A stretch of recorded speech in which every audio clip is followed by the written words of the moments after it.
All right. Welcome back again to another episode of the Fold Mysteries podcast, where we seek to discover everything that lies between the folds of reality. So, I don't know, it's like kind of surreal doing the podcast now since it's been our serious chat. Do you have any news to share? We're gonna get our little break go up there. All Yeah, right. How about news? You got any news to share? yeah, you were breaking up. Actually, I do. Irons is going to happen. We're going to do the free event. The speakers are going to be Bob Lemley, myself, and Gwendolyn as of now. Uh, we may have others. We'll find out. But we're still going to run the event. We're going to do research. People can come out for free and go out with us and just go out and look for Bigfoot. I'm looking forward to it. It's going to be fun. Yeah, it's going to be a lot of fun. And, it's kind of a more humble experience. It's going to be a lot more close encounters, like, close up with the other investigators that are there to speak. It's going to be kind of a unique experience to get to talk to them a little bit more in depth about things that they've witnessed and get to tell them your stories too. We're always taking experiences and jotting down locations. So, if you're there, we welcome any experiences that you've had. We want to hear about them. So it's just going to be a lot of fun. It's going to be kind of unique compared to a typical conference. I heard we have an interesting guest tonight. I don't know who he is. I'm really looking forward Well, to listening to him.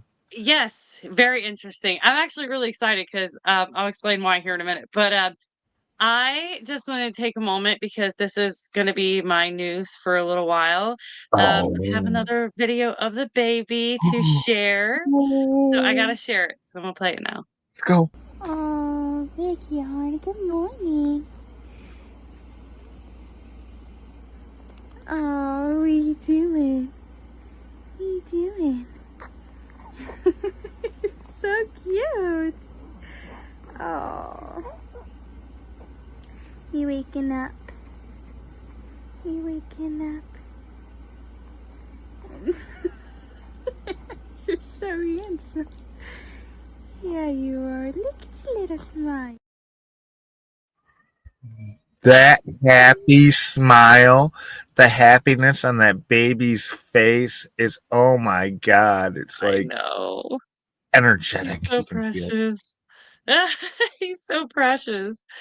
Um, but yes, we have a really exciting guest tonight. So, this is a guest that I am excited to speak with because we have history. We have some things that we have shared in common. So, welcome to the Fold Mysteries podcast, Michael Cook.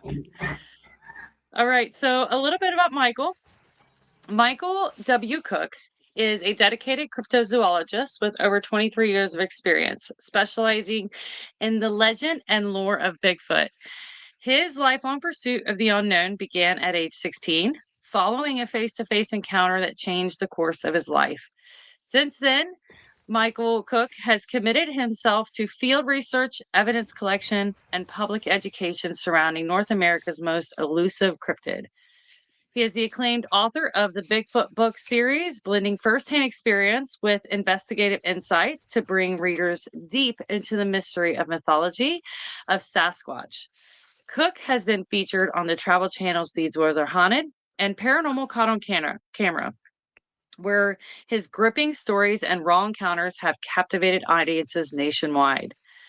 When he's not tracking shadows in the forest, Cook can be found in his backyard mastering the art of smoked meats as a self taught barbecue chef, a craft that rivals his passion for the unknown.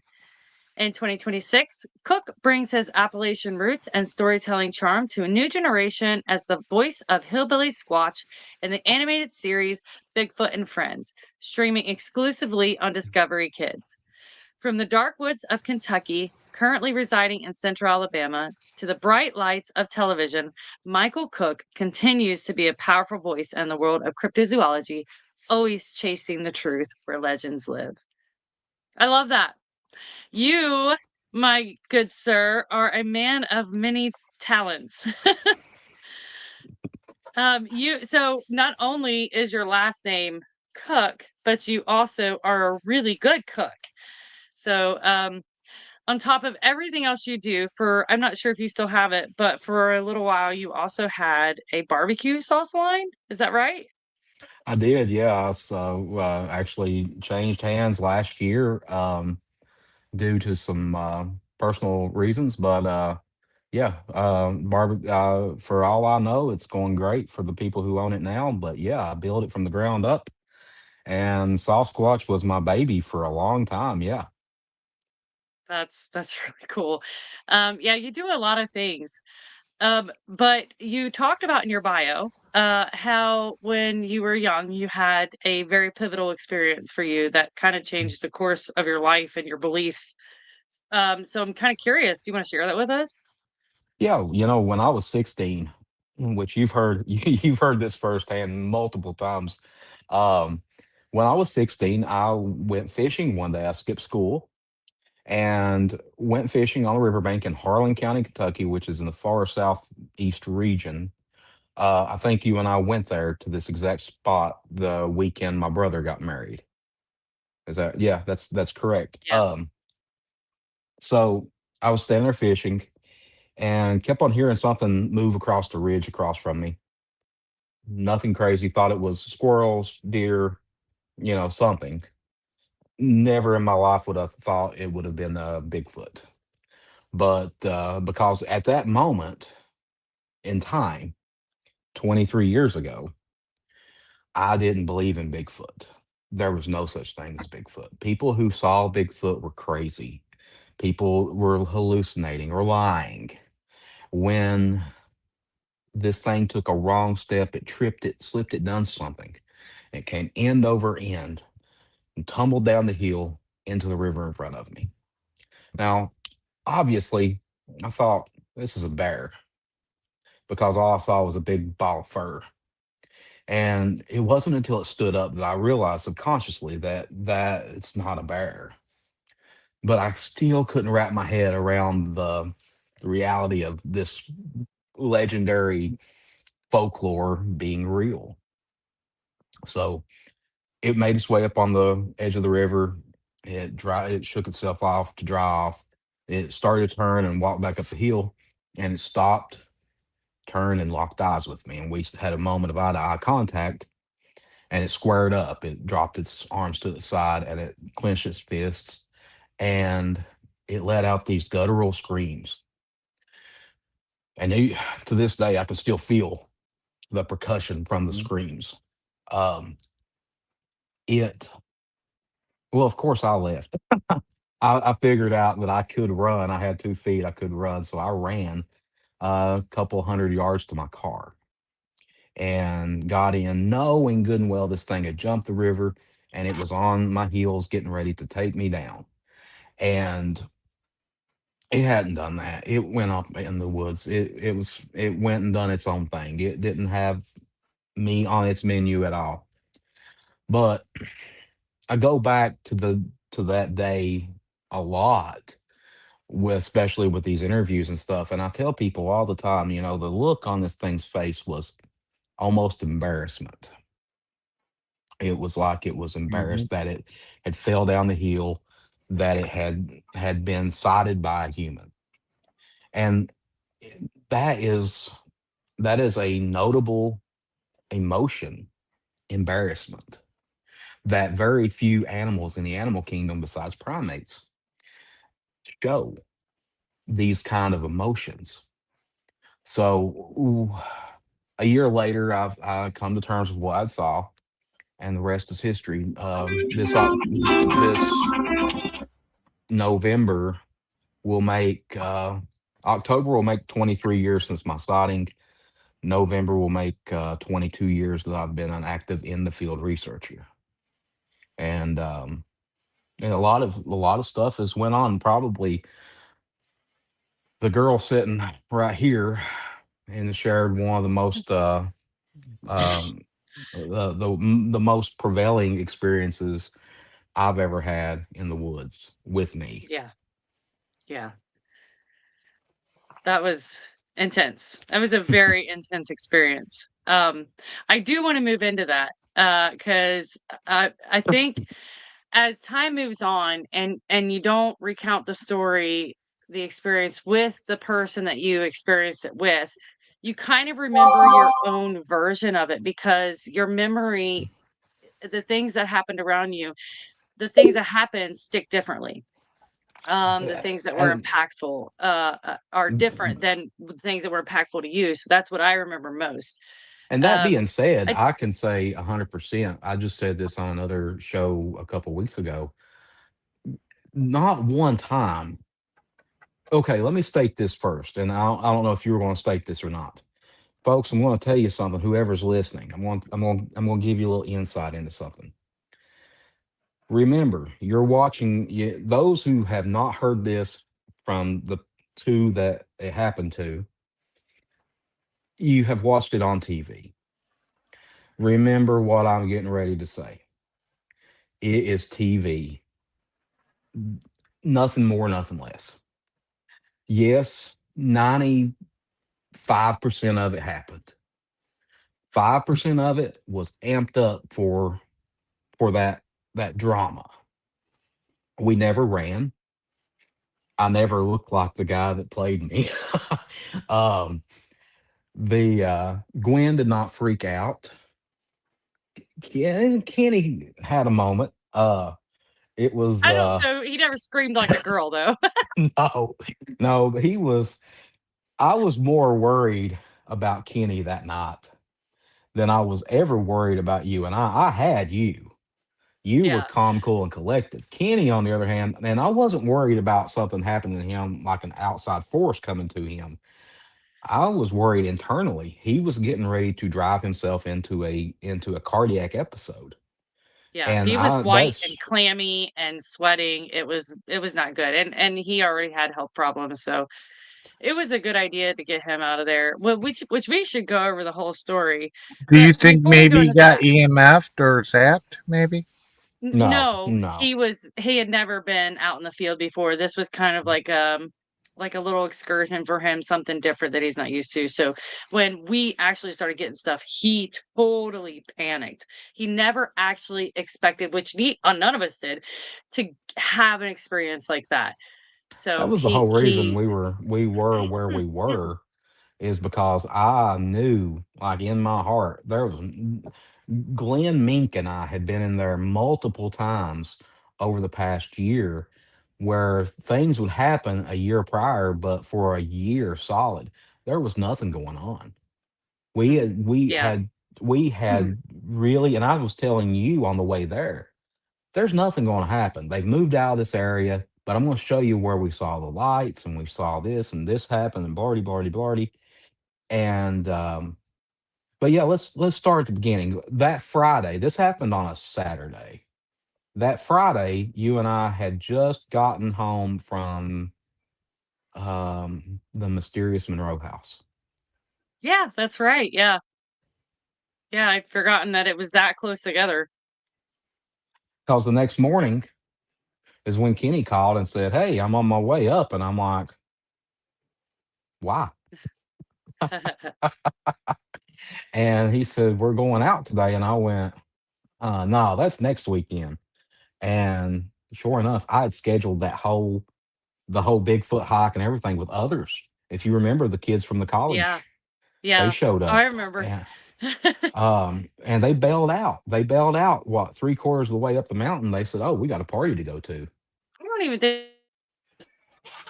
like a quarter of the mount. Like it was not very far up because we kept hiking for a good while before without them. Yeah. Yeah. So So, this you area, want to? let me set the area up. So this area Yeah. happened, and it's not like I'm there anymore. I am 9 hours away from that place. I live in Mm. central Alabama now. Um, so this area is called the Pinnacles, and it was an old Native American um, outpost, and then it was a Civil War. Um, it wasn't hardly a fort. The fort was on up the river to Boonesboro, but this was like a outpost for the Civil War and all this stuff. a lot of paranormal stuff going on here, um, along with Bigfoot. So, and people can argue that they're the same. In certain ways, they are, but in certain ways, in certain big ways, they're not. But this area is where the mountains meet the bluegrass. So the bluegrass is the rolling hills of central Kentucky, and the Appalachian Mountains run through right there. That is the foothills right there where we were at. And once you get up on the top of this mountain at the lookout, you can see everything. And I kept on building this place up to this one. And I said, when you get up here, the hike is totally worth it. We get up here, you're gonna love it. And it was, I mean, it did not disappoint whatsoever. So I'd scheduled a hike that day for whoever wanted to come, and a handful of college kids came. Our friend Kenny came, and I was. We were both paranormally hung over from that trip to Indiana. We Yes. were wore out from the drive, Yeah. and I told you, I said, we're not going to stay in here all night. We're going to get out before dark because I want to be at the paddy wagon. I want to be eating chicken tenders and drinking beer by Yeah. dark. And we didn't And bring really any equipment with us. I mean, we didn't bring our audio recorders. We didn't bring any of our lights. Like, we never planned on being in there that late. and that's the thing too. The only thing we really had on us was our cell phones. Yeah. And Phones. there, I unplugged my cell phone on the way in. Whenever we were in the car, I unplugged my cell phone, and we got up the hill a little ways, and we I found a place where it echoed real good, and we had the kids and the college kids and everybody do the Bigfoot whoops and stuff. Um, that was so fun. I run across those videos the other day, and that was so fun. Um, but I noticed that my phone was down to like 50%, and that's not normal. Like, it came off 100%. I think Kenny's phone started dying quick, and you had the external battery pack, Yeah. and that's what kept your phone on a higher charge. But It's not uncommon. Many times I've had my electronics just go freaking dead, just out of nowhere. Half a dozen times in my life. hindsight 2020, it happened Mm. to Glenn Mink and I multiple occasions Mm. that we never put two and two together. And I went as far to get a new phone one time because my phone battery was dying when we were in there, and I said, I'm getting a new phone.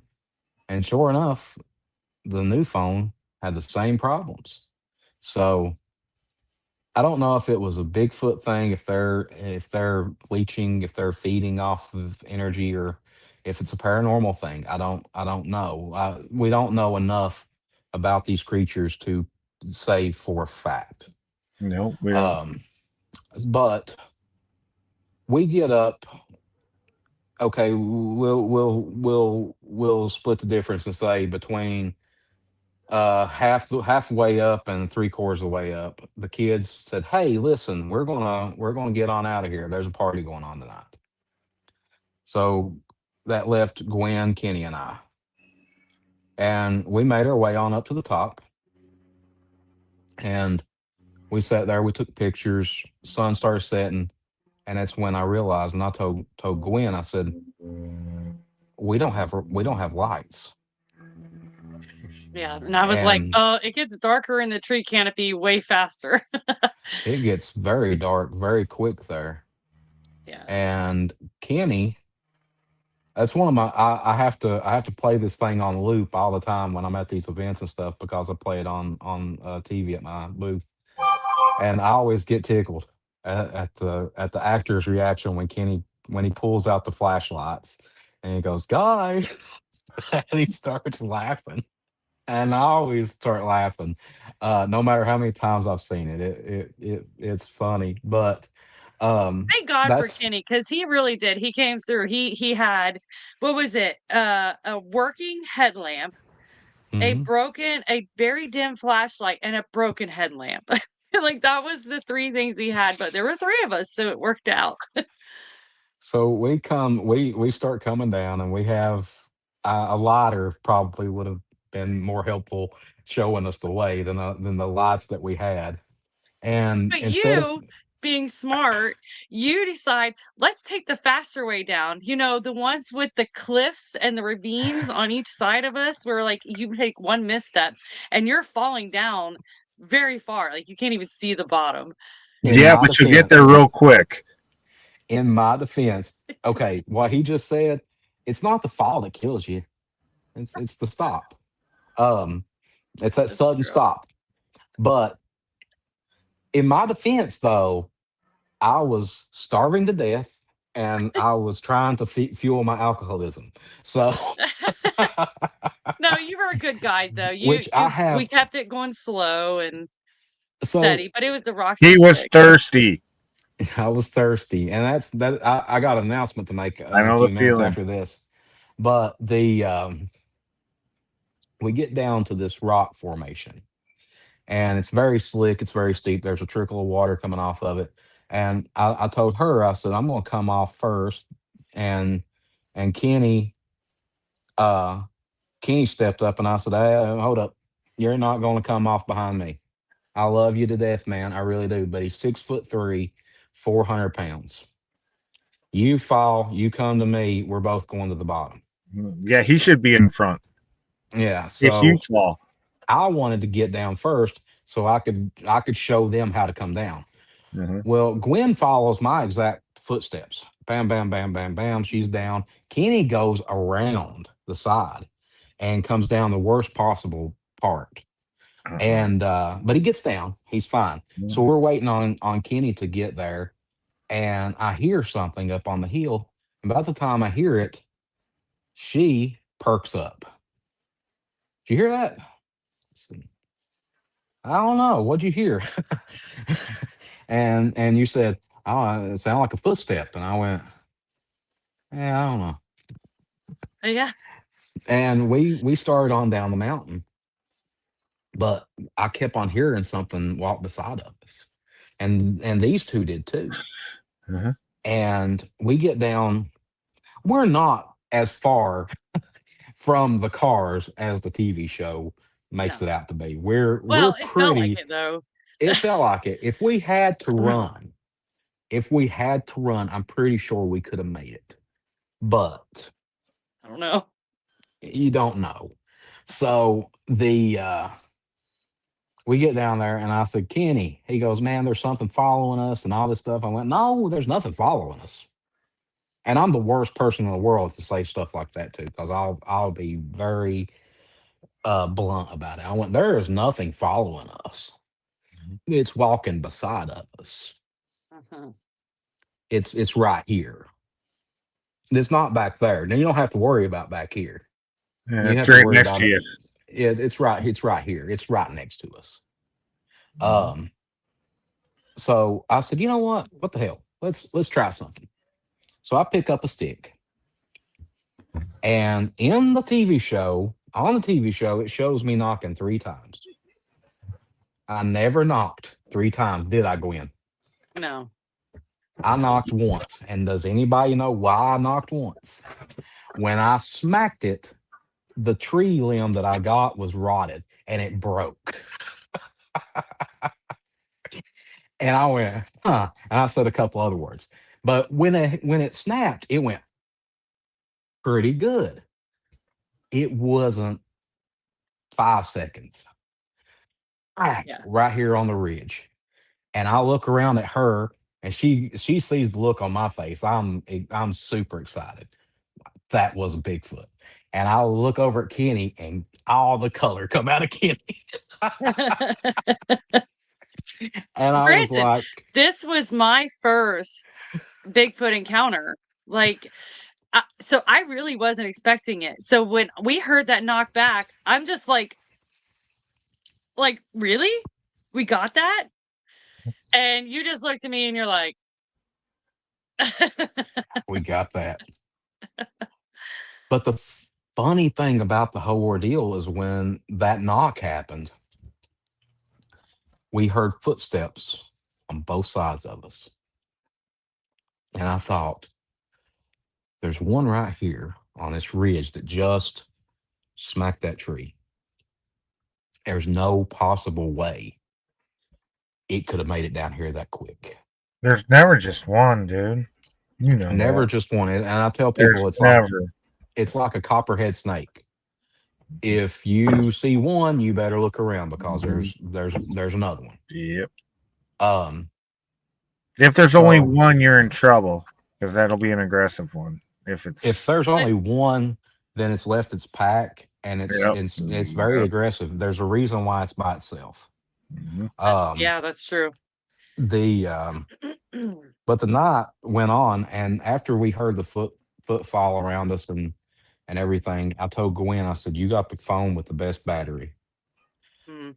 Let's Well, record. Let's before that, you had said, "I think it's a good idea if we get on flatter ground," because at that point, we were still yeah on a pretty steep slope, and when we heard that on both sides of us, you're like, "Okay, I think it's a good idea if we get a little bit further down, a little bit flatter ground where if we need to run, we can."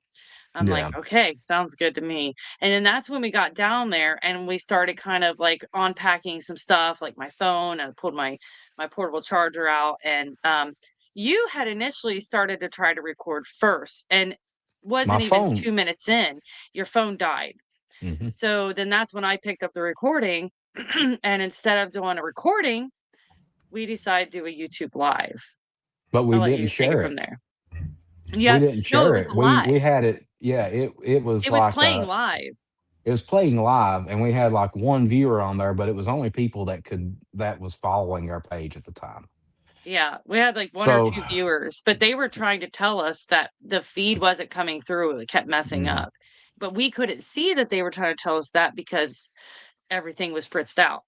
Mhm. So we we're standing there. Kenny's starting to calm down a little bit more, and I walk over, and at this point in the night, it's getting a little uncomfortable for even me, and it has to be pretty gnarly for me to say, okay, I'm almost ready to get out of here. It has to be pretty wild. And Gwen, she's like, I got an idea. And she walks away from me 10, 12 feet, and she crouches down and draws a symbol in the dirt. And I walk over to her. We'd been dating for a while, and I was like, hey, what you do? Mhm. And she was like, this is a symbol my grandma taught me, and I'll be safe in it. I went, okie dokie. And I walked off. And so we're standing there, and I got the phone at the time. I'm recording. Can I rewind for just a Yeah, second? I'll rewind, fill in rewind. some of the blanks you don't remember, because that's what I mean by, like, we different memories stuck with us because when I crouched down, remember that I was actually going through my bag first, Hmm. and I stood up and you said, "Hey, what are you doing?" And I said, "I put on pheromone enhancement perfume." And you were like, "Why would you do that? Why did you do that?" And I said, I "It's did put that out okay." of my memories. You said, "It's okay." I said, "It's okay. I'm gonna draw this sigil. It's like a form of protection." that's That's when I kind of that's when I went okie dokie. So yeah. I get down, and Kenny and I are standing there talking. I've got the camera going, the phone, and there was something stepped on a twig and snapped it, but in front a kind of a catty corner towards us. And Kenny and I both look at the same time, and on the camera footage it shows me jerk, and at the same time we heard this low, almost inaudible guttural growl. And Kenny says, "That's not an animal." And I went, "What is it, Kenny?" He Mhm. goes, "That sounds demonic." I went, "Okay." So now we got two things going on. And I said, and I rushed over and I patted him on the chest. And I said, Kenny, you got to calm down, my man. And when I did, his shirt was soaking wet, cold, clammy sweat. And I reached down, I grabbed his wrist, and then I stood there for a second. He said, "What are you doing?" I said, "Kenny, I'm going to have to get you out of here, bub. You got to go because you're going to have a heart attack. You're getting ready to have a cardiac event, and it's not going to be good." Yeah, can I pause you again? Hmm. Rewind again. Because, we heard that growl. Oh, before we heard that growl, actually, when we got down to flatter ground and before I squatted down and put the pheromone perfume on, I forgot that you originally did a whoop and then Hmm. nothing happened. And you said, "Hey, um, do like a girly whoop." And I was like, "What the hell is a girly whoop?" I was like, You. "Okay." A girl So doing a whoop. That's a girly whoop. I did my best girly whoop and we got a response. And that's when we were Awesome. like, "Okay, this is happening." And then that's when I put the because I told you, I said, "I'll be the bait." And, then we got the growl after I did the sigil, because in the sigil, I was drawing directional lines, and it was like everywhere I drew a line, we were hearing footsteps. It was like all around us. We were hearing to our right, to our left, above us, and, it was just it was like quiet chaos. And then we got that guttural growl, and you went over, and I thought when you grabbed his wrist, you were checking his heart rate Hmm. because you were worried about him. But I'll let I you pick it up was. from there. I just remembered all of that between, you know, from then and then. I grabbed his wrist, and his heart rate was very thready, it's rapid. And I said, "Kenny, we got to get you out of here, buddy." And he said, "What is this?" And I went, "Well, it's what we come here for. This is Bigfooting." Now, I say that it ain't like that all the time, folks. And after we get in the car, I'll tell you something else. So there's somebody shooting. Welcome to the country. I love it down here, but I really feel outnumbered. So Yeah, the you are. uh I'll send you something privately later. I gotta tell you a good one. But the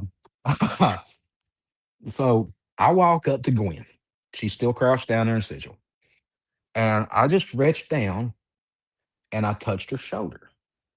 And I went, "Hey, we got to get Kenny out of here."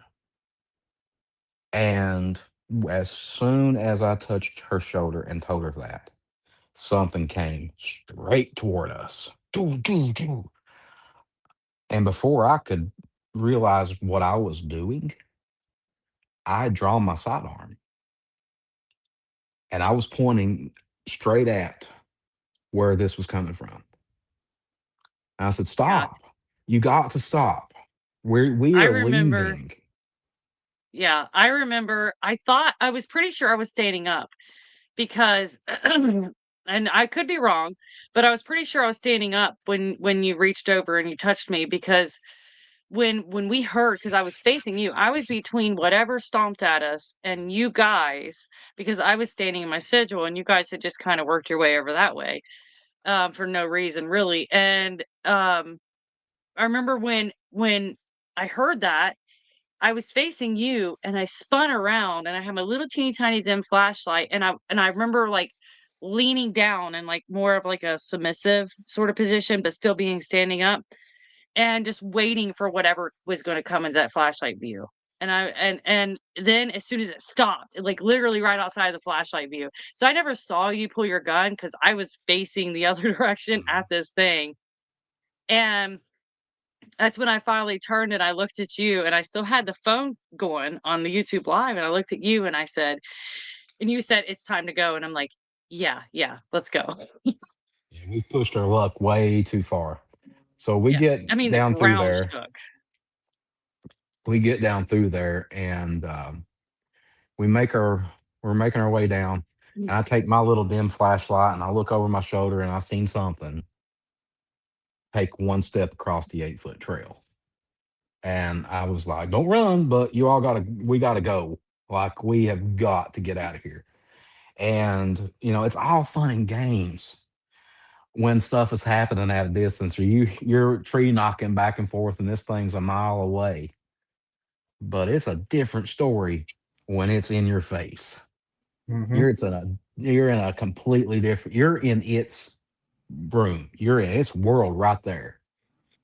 Mm-hmm. So we get down to there's like an amphitheater and there's like a shelter with some bathrooms and stuff. It's got a tin roof on it. We stopped there and I said, "So I'm a researcher, okay? I'm a writer. I want people's initial right now, what are you thinking?" And Gwen says something, Kenny says something, and all of a sudden these rocks started hitting the top of the building. You remember that? Yeah, I remember coming down after it stomped at us. We could hear them following us on each side Mhm. of us the whole way down. And So I being told you, I said, it's like paralleled. they're yeah, and I said, it's like they're corralling us out. And he goes, yeah, just let's just keep walking. And I said, whatever you do, we can't run. He's like, yes, don't run. And then that's when we get down. But those rocks hitting the building didn't sound like just rocks hitting a building. They sounded like miniature explosions. They was hitting Yeah. so hard. Pow, pow. They were throwing them way up in the air and they were coming down. I've had several people say, "Do you think they were trying to hit you?" No. No, They done exactly what they wanted to do. Scare the hell out of us and get us the hell out of there. How do you think yeah. they would have reacted if you weren't scared and you kind of like just hung out and went I for it? think I'll, Do you I'll think it would answer. hurt you? I'll I answer, think they and would have then started throwing rocks at us. I'll let. Well, I'll say I think they would have moved on. Yeah. You think so? I think I they would have think gotten closer and closer, started throwing more and more stuff at our direction. I think that when he's whatever the big one was, saw you getting more and more anxious about getting Kenny out of there, it made it more and more anxious. And I think the ones around us were young ones personally. Oh And yeah. because they didn't Yeah, sound quite as heavy. they And were I adolescents. think They that were he was teenagers. kind of protecting them because he felt your energy getting more and more anxious. But I'll let you pick it back up because down where we were at the bottom, we were hearing the rocks because I looked at you and I said, I don't think we're far enough out. We get on down farther down, and we're right there. We're looking right at our cars, the parking lot, and they've got these street lights up, but it's not very well lit. And this is the middle of the night too, so right there at the edge of the street lights in the parking lot, we stood there, and I said, "Okay, guys, let's rewind. What are y'all thinking? What are you thinking right now? Is Bigfoot real?" And we were talking, and all no out of nowhere, right on the ridge above us, oh, and we all three lost our souls.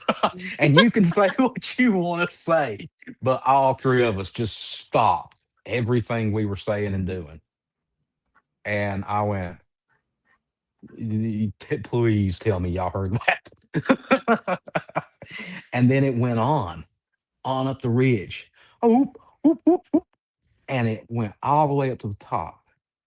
And I look over at Gwen, and she's standing there with that phone in her hand. And I went, holy crap. We have probably the longest running evidence, video, audio evidence that's ever been made. Yeah. And I'm going through my head like, holy crap, this is going to be huge. They could isolate these vocalizations.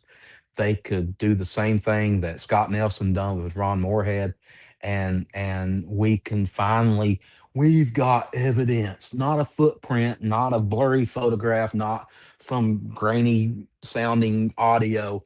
This is clear. Mm-hmm. This is clear. And like Gwen said, my memory's a little dim, but I got a head injury too back in the spring. Oh But gosh. the I think your battery was dying finally. No. And you said I'm going to cut the video right now.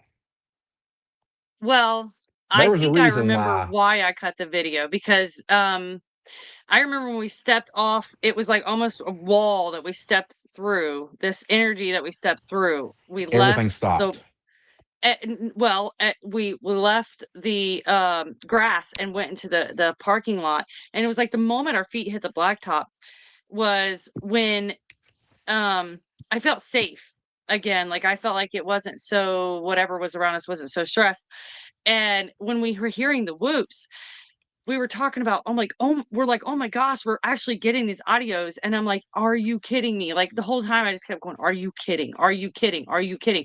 Because it wasn't just whoop, whoop, whoop, because they climbed the ridge almost. It was like one was telling the other was telling the other.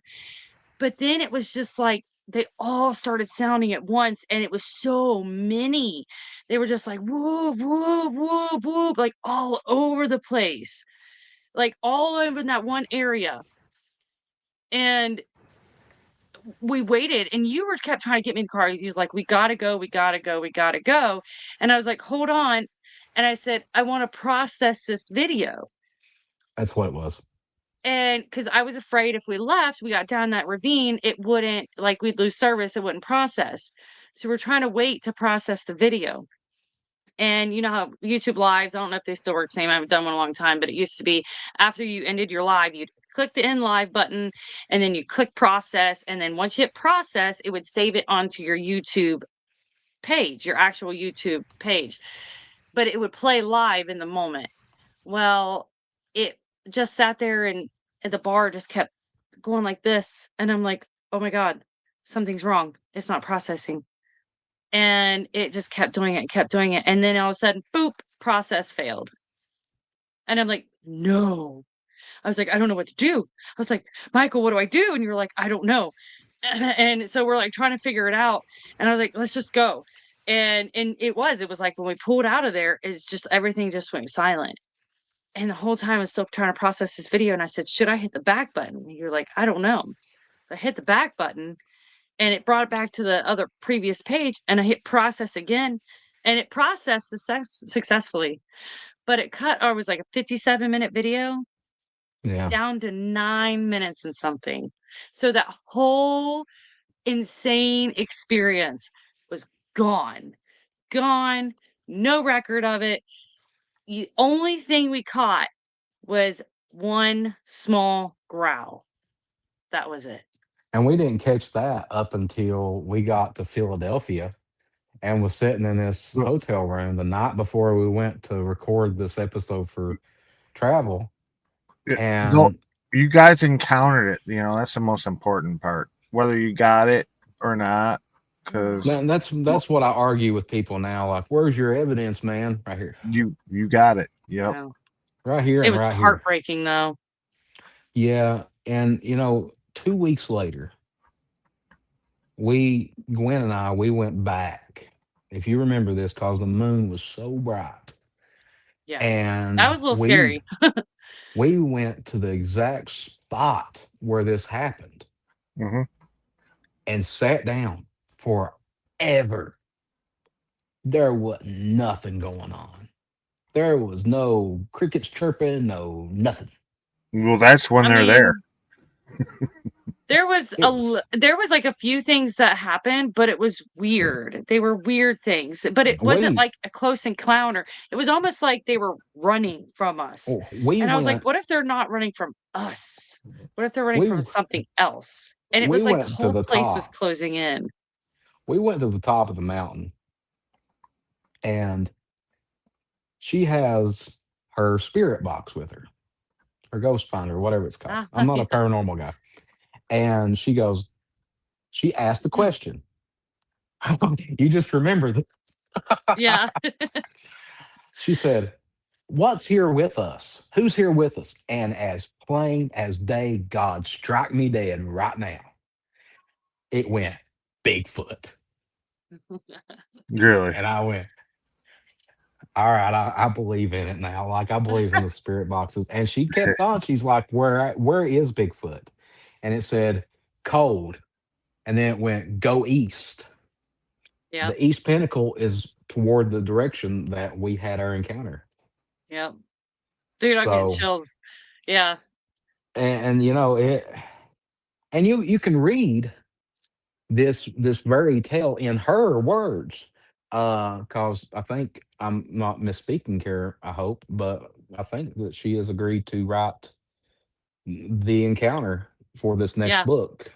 Yeah. So she'll be in the Bigfoot. This is volume 1 Uh-huh. right here. The next one is volume 2, but it's spelled TWOO. Okay. So And what's the book entail? this book or the next one? This one, the one you're showing us. Oh, this book is well, it is a okay. You can go anywhere to these events, to the bookstore, wherever, and pick up a Bigfoot book, Uh-huh. and it's going to have a bunch of sighting reports in it, Uh-huh. encounters. Uh-huh. This is not that. Okay. This book, there's only one encounter in this book, Mm-hmm. and this book, the only encounter in the whole book, is going to be right before chapter 1, and it's entitled "The Riverbank." Mm-hmm. It's my first encounter and my introduction into Bigfooting. Okay. Then I go into chapter 1 and so forth and so on. This book is a history book. It is a modern history book. It's a culmination of my theories, my findings, evidence, and Bigfoot in Michael Cook's words. Um, the back cover, it says, "What happens when a teenage fishing trip?" Ooh, that's blurry. Hang on. What happens when a teenage fishing trip becomes a life altering encounter with the impossible? At 16, Michael W. Cook came face to face with something that would forever change his understanding of the wilderness and launch him into a decades long quest for the answers. The Bigfoot takes readers on a breathtaking journey from the misty riverbanks of eastern Kentucky to the deepest reaches of scientific inquiry. Drawing on ancient indigenous wisdom, controversial evidence, and cutting edge technology, I invite you into a world where the line between legend and reality blurs with each unexplained phenomenon. So, what I Yeah. do in this book, I approach it on a very logical, flesh and blood, Mm-hmm. um, looking at it from the point of view of the average skeptic. This has got to be a living, breathing, flesh and blood, undiscovered species of primate. Mm-hmm. But when I come back to you with volume 2 and spelled TWOO, my publisher sent me a note and said, "Hey, we're working on some stuff, and yeah, we went ahead and corrected the typo." And I went, "Oh well, no, no, I put everything through this program, this it's like Grammarly. It's an AI program that goes through and puts punctuation in and stuff, and it'll change a couple of things, but gives me the notes back and says, 'Do you want to?' And I'm like, it sounds better, sure. Or I'll leave it the way it is, and no." Mm-hmm. And he said, I said, "It's spelled just like I want it to be spelled." And he said, TWOO. And I said, "Woo, volume 2 Ah, with woo embedded into it." I get it. that's cool. So So your what? first book kind of is like like evidence and data, and I know that in parts of it you cover like modern methods that are used to study. And then the next book is going to be kind of like the woo side of it. Yeah, the woo side of supernatural. Uh, Yeah. just turn into a page, chapter 19, scientific arguments for a new primate. Mm-hmm. And Just. I talk in depth about how Mm-hmm. we might be dealing with a new primate, or we might be dealing with a new species all together. Mm-hmm. Um, moving on, the psychological. or the psychology of deception and hoaxes. I talk about how certain people throughout history have decided to try to fool Hmm. us and other researchers. Um, I'm very glad, nobody knows. Nobody knows what the future will hold. This book came out back in April, and I lost a very, very, very dear friend a few weeks ago, Dr. Jeff Meldrum, and Hmm. I actually cover a chapter in this book covers notable researchers, and he's one of them. And then the back cover, I acknowledge on my thank yous, I acknowledge him and several others. Um, but yeah, the Bigfoot Volume One is cut and dry. We're dealing with undiscovered species of something. I talk about the Paris and Gimlin footage, and I'd like to state this: when you read the chapter of the Patterson Gimlin footage. Hmm. I think I titled the chapter "The Most Controversial Footage to Ever Been Captured." I talk about it. Okay, for one, I truly believe that Bob Gimlin said, "Seeing what he says he saw." I truly believe that that was an actual factual Bigfoot walking across that riverbank that day. Hmm. Um, but I'll have to take a stand and step back and say, okay, from a researcher's point of view, versus Arizona. from somebody from the outsider looking in, I've got to I have to turn kind it of put this out there. down. And I call it controversial because to this day, it's still picked apart, prodded. And I don't care how many people.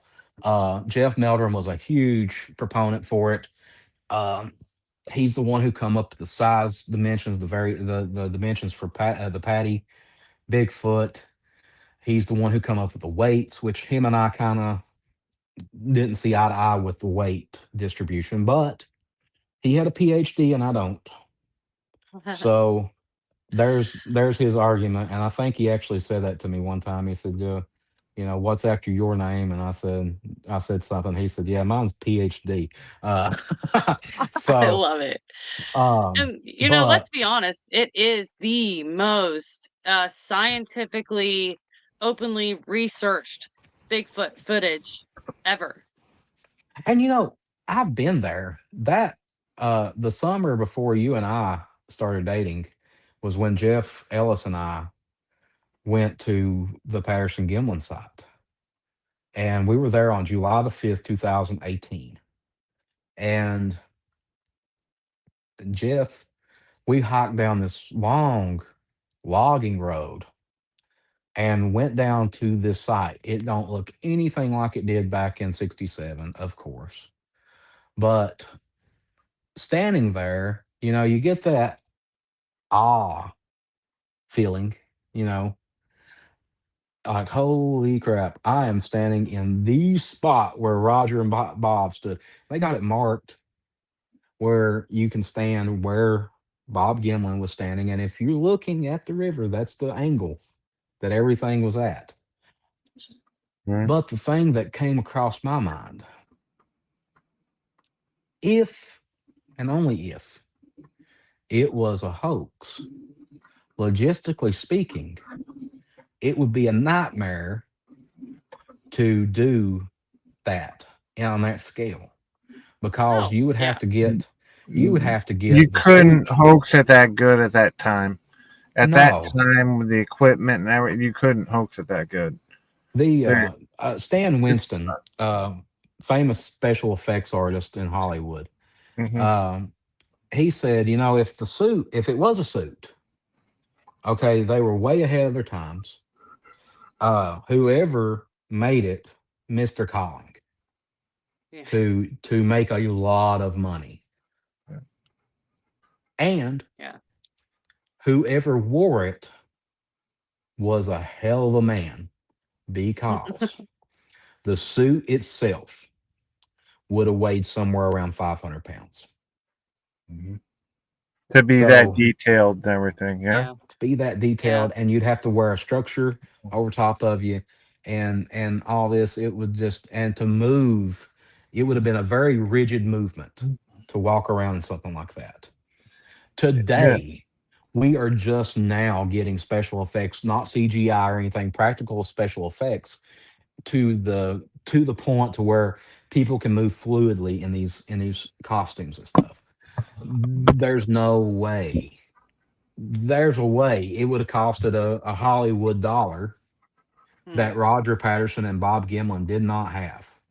Right. And right. Bob Hieronymus never was there. I mean, Benno from Oz has got a good point, man. Just the I talk mechanics. I talk about Hieronymus in the book. I credit him for a few things, but he was not there during the footage Yeah. being filmed. He It couldn't even was, lead him back to the right place. mm-mm. And it. God bless him. Roger went to jail, went to the county lockup not long after the film was filmed, um, because he didn't turn the camera in time. He had the camera out on loan on rent, and he didn't turn it in time. And back then, they throw you in jail. So he went to jail for a couple of nights because he didn't turn a little camera in. Um, Unfortunately, Roger died early, not long after the film was made, just a few years, a handful of years after. Yeah. He had cancer and everything. And, Mm-hmm. Bob, my last encounter with Bob was back in, oh God, I guess it was 2018 or 2019. It had to be 2018. Um, and, God bless him. From what I hear, Bob is still as sharp as you can get at 100 years old. Right. But, things are starting to fade. But well, as And expected. unfortunately, we will see a sad day come. Mm-hmm. Um, and the real story will go with him. But as a Bigfoot researcher, as an enthusiast now, I choose to believe that Roger and Bob both were genuine in their film, and they produced exactly what they produced. Um, I actually have. Uh, I didn't set this up, by the way, so I had to get off camera. I actually have. I'm at my I'm at my desk. I just have While gotten you're moved in. I was gonna say while you're doing that, I just want to say that your book is unique, because it covers a wide variety of things. It's like part memoir of your own personal experience and how it affected you and how it kind of guided your curiosity. Part scientific, which is it's a larger part, and then you even go into some of the more ancient wisdom sort of tales and folklore and traditional accounts from all types of cultures. They've always fascinated me, the indigenous accounts of these creatures. But this is the one you see walking across the riverbank. This is her. This is a second generation footprint cast from Patty. Um, this is a cast made from the original cast. It was given to me by Mr. Bob Gimlin. But it, yeah, it's got the mid tarsal break and all that in it. But beyond that, yeah, what you're saying though is I wanted to come out and say, okay, we have a culture that surrounds this phenomenon. But people don't know what we're talking about. So here's what we're talking about. And I go back to early times, after humans crossed the land bridge into the Americas, so forth and so on. And then I move up. It is pretty much a chronological history book moving up to today. And and I throw in some personal thoughts and memoirs and stuff. The next book I'm having so much fun with. Terry Wendell is he's a good friend of mine. He's a researcher out of Rock Hill, South Carolina, and he's one of my best friends. I love him to death. I'm trying to get him out here to Bama at some point to go researching with me, but he is writing the forward to this book, this next one. And Terry and I had a woo-ish encounter back in 2022 in South Carolina, right before this festival I'll be at in a couple of weeks. And I'll plug that. I'll go ahead and plug that. The South Carolina Bigfoot Festival. It happens in Westminster, South Carolina. It's northwestern part of South Carolina near Greenville. If you can find Greenville, South Carolina on a map, just come down a little southwest from it, and there's Westminster. I grew up just up the road from Westminster in a place called Walhalla. That's where my grandmother lived. I spent a lot of time there over the years, and every time I go there, I feel like I'm going home. But this festival, like I said, it's in Westminster, South Carolina. It takes place on October 10th and 11th this year. Harry and I will be doing a Q&A meet and greet on the 10th at um, a location you'll have to get on the website. I'm trying to plug the website, South Carolina Bigfoot Festival. Google it and it takes you right to the first one you see. Just click on it and it'll take you right to it, and you can see my bio and all that stuff. But there's going to be me and Terry, then Gwendolyn Purcell. She's with the organization called Got Knockers. She has become like a sister to me. I was just up there back in July in Pennsylvania. She's out of central Pennsylvania. I flew up for a weekend and done a book signing at their store. They have a store up there in the Susquehanna Valley Mall. It's called the Cryptid Collective. And they carry the Bigfoot there and Got Knocker stuff and all kinds of cool stuff. Um, but I flew up there and done a book signing and done a meet and greet and stuff there. Then, but yeah, Gwen will be there. Then we have Not this n- Gwen. Gwen no, Purcell. not that. Well, you're invited if you want to come. I mean, we're staying in a big cabin out in Long Creek, South Carolina, in the middle of nowhere, where Nice. there has been and continues to be Bigfoot activity. And I'll get to that. But uh, we She's have kind of North. busy the next week. Yeah. I I have we have North Carolina Investigates that's going to be there speaking. Then we have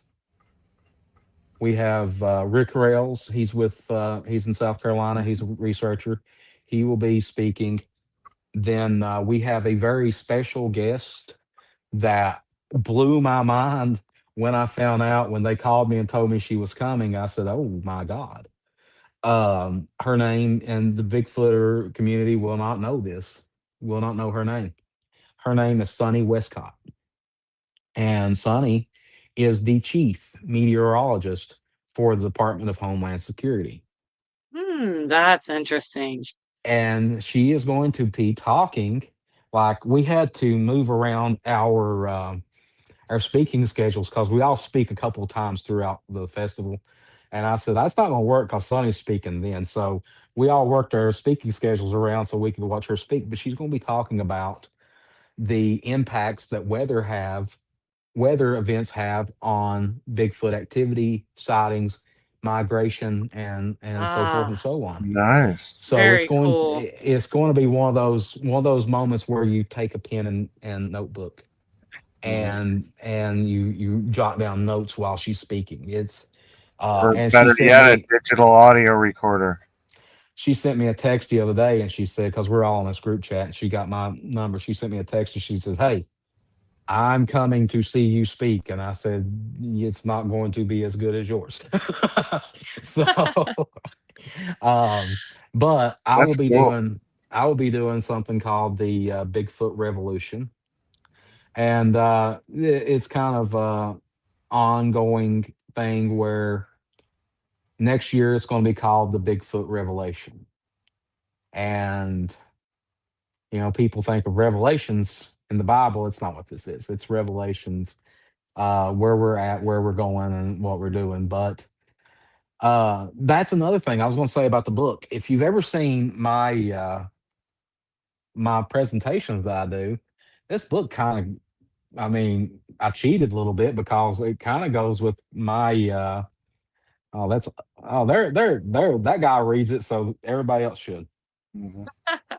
You, you've basically sounded like flesh and blood, like I am also.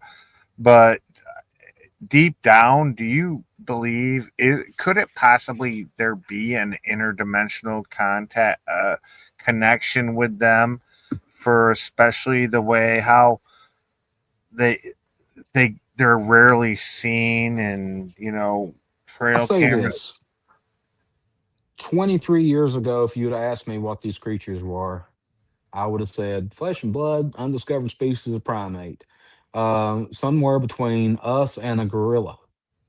That's what I would have said 23 years ago. Now, I'm not sure what we're dealing with. Interdimensional. We are we are on the cusp of just scraping the surface of multiverse theories and stuff, string theory. Hmm. And I talk about that in the next book. I talk about string theory and M theory, and I had to smart my way through this. Um, I will say this, and I'm kind of like Forrest. Hey, there you go. There's your answer. Um, to this, that's the cover for the next book. Hmm. So he's got a portal right there. I should have had Rick and Morty poking their heads out, or at least Rick's hand with a portal gun. Um, You might pay some big money to have that. No, yeah, I think that cover looks awesome, Michael. the I think it really does. but it's one of those things where seeing is believing, and I've seen Hmm. a lot of stuff to sway my way of thinking um, today to say there's something else going on, um, and we might not be dealing with the same entities. We might Mm. not be dealing with the same beings. We I've had people. I had a guy come up to me a while back, and he was telling me about this encounter he had. And he said, "I know what you're going to say. You're going to," and I hate it when people say this. And when you approach us, don't ever come up to us and say, "You're going to think I'm crazy." We're not. No, Okay. we're all already crazy. Yeah, we're all crazy, man. And Yeah. he goes, you're going to think I'm crazy, or I'm stupid. I'm lying. I'm like, try me. And he said, this thing disappeared, but it didn't disappear. And I went, okay, can you elaborate? Because you're saying it disappeared, but it didn't disappear. And he said, I could still see something there.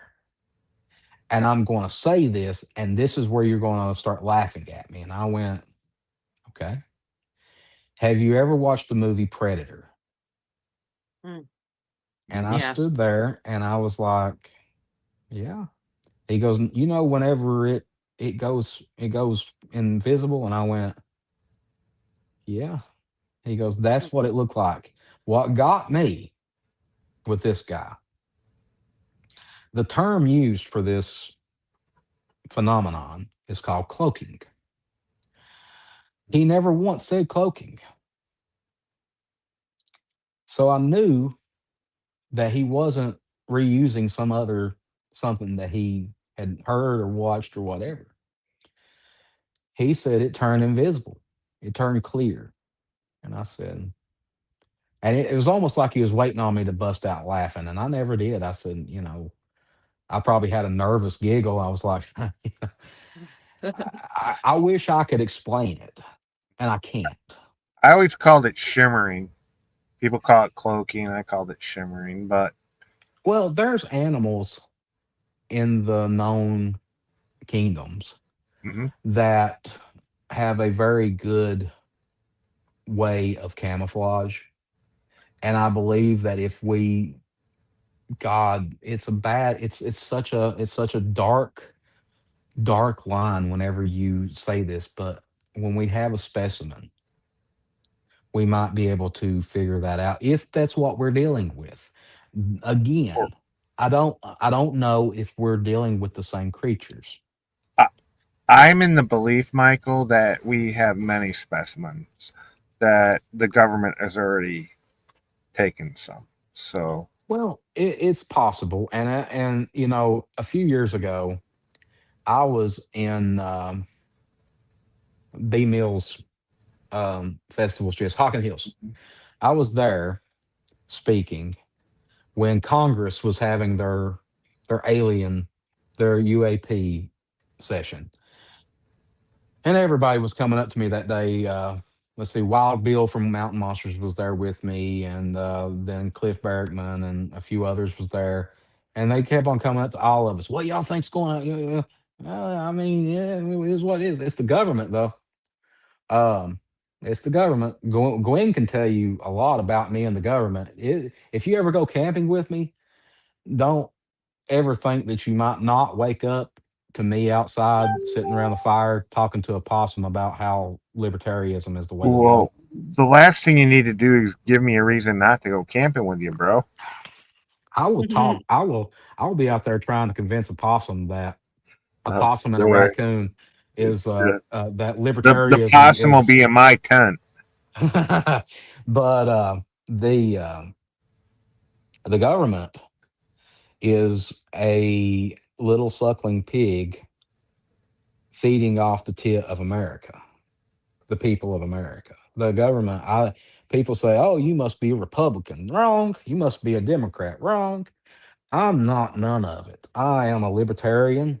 I and I don't lean one way or the other. And that's something I say now in these events and stuff. It's the last thing I Mhm. say at these events when I do a presentation. I say the thing about this kind of atmosphere at these Bigfoot events and paranormal events, UFO events.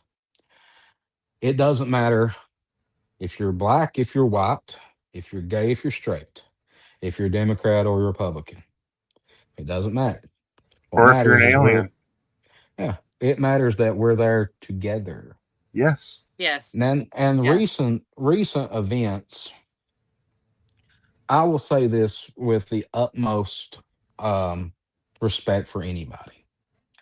Recent events over the past couple of weeks, um, don't think Mhm. that I'm not fully loaded at these events. If somebody decides they want to do something to do any harm to anybody, I will be the first one to defend somebody. Don't don't miss because I don't. Mhm. And that's a fact. And that's what scares me. We had this big meeting after the tragic event a couple of weeks ago. We had this big meeting with some people at several events across the board. A couple events even said that we're thinking about canceling these events because of the turmoil, and I'm like, no, no, no, no, no. You just need to amp up security for one, and for two, I don't think anybody. It's a bunch of people that goes out looking for Bigfoot in the woods in their free time. I don't think you're going to get much crazier than that. So, you would have to be pretty far out there to try to come to a Bigfoot event and do something stupid. But But know that yeah. if you do, I don't miss. I'm very well trained. But the off that dark subject, we go back to Yeah. this. Go back to this book. Go back to the book. You know, I had a guy interview me for. It wasn't even a Bigfoot podcast, or it wasn't even a podcast. It was some kind of info thing they do for something out in Montana, I believe. Um, and he said, "You're a smart guy," and I went, "No, I'm not. I'm like Forrest Gump. I'm not a very smart person. Um, I know a lot about a little, and that's it." And as I was saying earlier, I had an accident back in the spring that uh, it pretty much destroyed what short term memory I already was losing. But if you, I don't know if you can see this or not, but there's the Oh, scar yeah. Yeah. goes all the way down through here. I got Nice. smacked in the face with a piece of metal as a complete accident. Nobody done it to me at work, and ended up with a concussion, broken nose, um, lost my depth perception in my left eye, Oh, which also it also affects your right eye's depth perception. So um, Yeah, they that work in hard, unison. Yeah, they work together. yeah. I my short term memory, and I have I don't know if you can tell or not, but I have a delay in speech now. I don't I catch it and try to correct it before it comes out.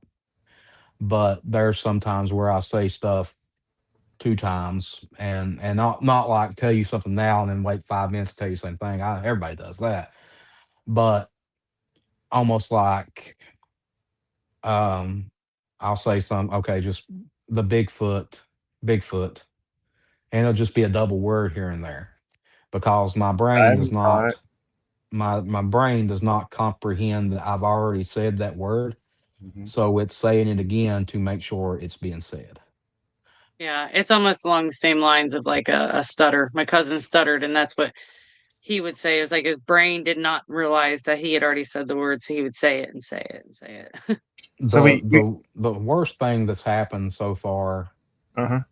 um, I went to the grocery one day. The next day I went back to the grocery, got the same exact stuff. I had a note, I had a list, I packed with me, packed So it you to got then you got pack, home and you had double the stuff. yeah, and So had Wow. no recollection of ever going to the store the well, previous day. did you eat it I'm all? glad Now, you're healing okay. Sure. yeah, I think I did, but Then um, get away then. it's all good That stuff too. sucks though. I've Yeah. went on this crash plan. I've lost a lot of weight over the past few years, and Good for you. but I also like with the accident, I also have like a constant. It feels like a sinus headache, and it's Hmm. right across here. I have a constant pressure Mm, right gosh, there. that's horrible. That's never going to be cured. By the way, I'm Yeah. on medications for the memory stuff. It's experimental stuff. Oh, Um, that's scary. Yeah, but it's actually working. I can function properly. I can do my job. I can work. I can write. I can function properly. Well, you Unfortunately, there is a big unfortunately. This injury and people who have frontal lobe injuries are susceptible to early onset dementia. So that being said, you know I've still got hopefully several years left on this earth. And oh yeah. I can't imagine completely losing my memory at all. But you know, I can remember everything up until March. After that, short term memory just went to hell. Um, but no, with these books and this TV show, I never knew, I never thought. I said this to a buddy of mine. I said, I never thought I'd be a cartoon one day. And he goes, man, you've been a cartoon your whole life. So true. He said, you've been a cartoon character your whole life. But back last year, last September, it's been a year now. Last September, they, I have a guy who does stuff for me. It's like a talent guy. And he shot me a text one day. He said, hey, did you, will you audition for this? And I was like, what is it? He goes, it's a cartoon. And I was like, I ain't gonna get it. There's no way. I will never I cannot do this. So I was living up near Lexington, Kentucky at the time. Hmm. and they sent me an address to a recording studio there, and I went there, and for like 2 or 3 hours, I sat there, and they give me, and it wasn't even lines to like the show. It was just like the brown fox jumps over the brown log, and stuff like that. But they had me do it in so many different vocal things. Um, so I've done it on this one thing, and it was a line from the show at the end of the audition. It was a line from the show, and the other character says, "I don't think all of his ducks are in a row. His lips don't even move when he talks." And that's when my character goes, "Hey, y'all doing? Y'all doing all right?" And that's one of the lines from the show. So the guy that's saying and they changed the words a little bit. And I actually play that guy now. I play this Bigfoot. I'm playing Sasquatches in both characters, but I gotta the watch this. yeah, it's I don't know when it's going to be out. We've got almost 100 hours recorded, and we still have like 200 left. Hmm. So Yeah, I'm gonna I've have to been watch it. You have to make sure you let everybody know when it's on. We did have a uh, question though. I wanted to get to it because it's kind of a cool question. So, what caliber do you carry? This comes from Bob. What caliber do you carry while out in the woods for protection? out in the woods, 40 caliber. Um, Okay. two. Hold up. There's several calibers. In fact, in that room right there, there's several calibers. But if I'm east of the Rockies, 40 caliber. If I'm west of the Rockies, 45. I Why? carry What's And the 10 difference to you? millimeter. Like 10 mil?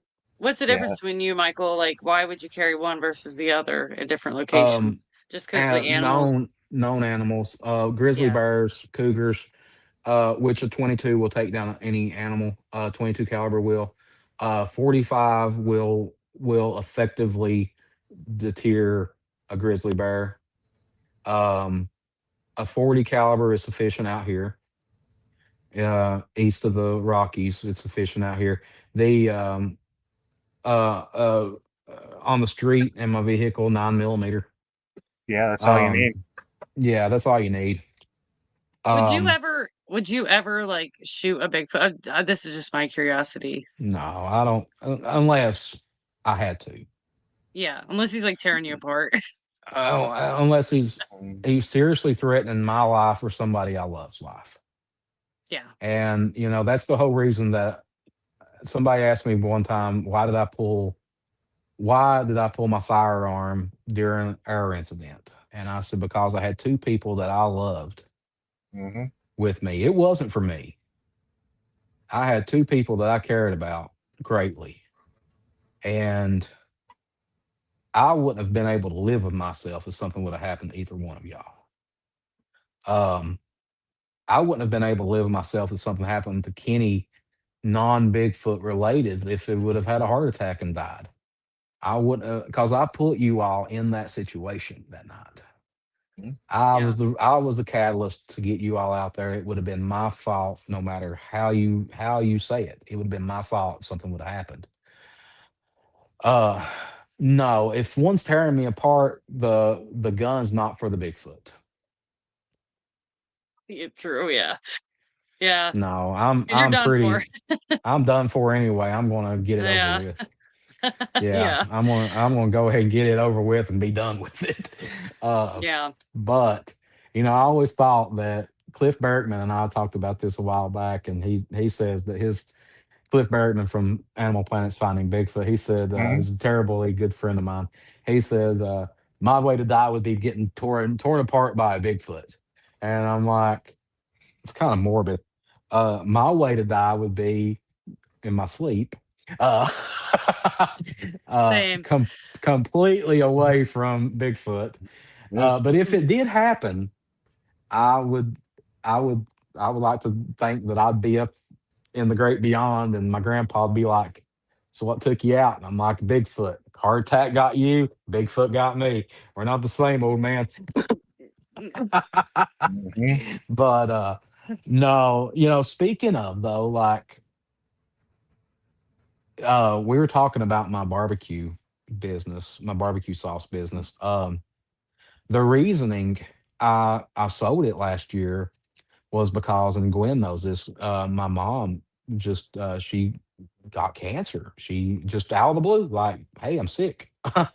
And that's why anybody watching, I want to stress to you: go get your yearly mammograms, go get your checkups, and do what's right. Because if you catch it early enough, you can be like my mother and be cancer free within a year.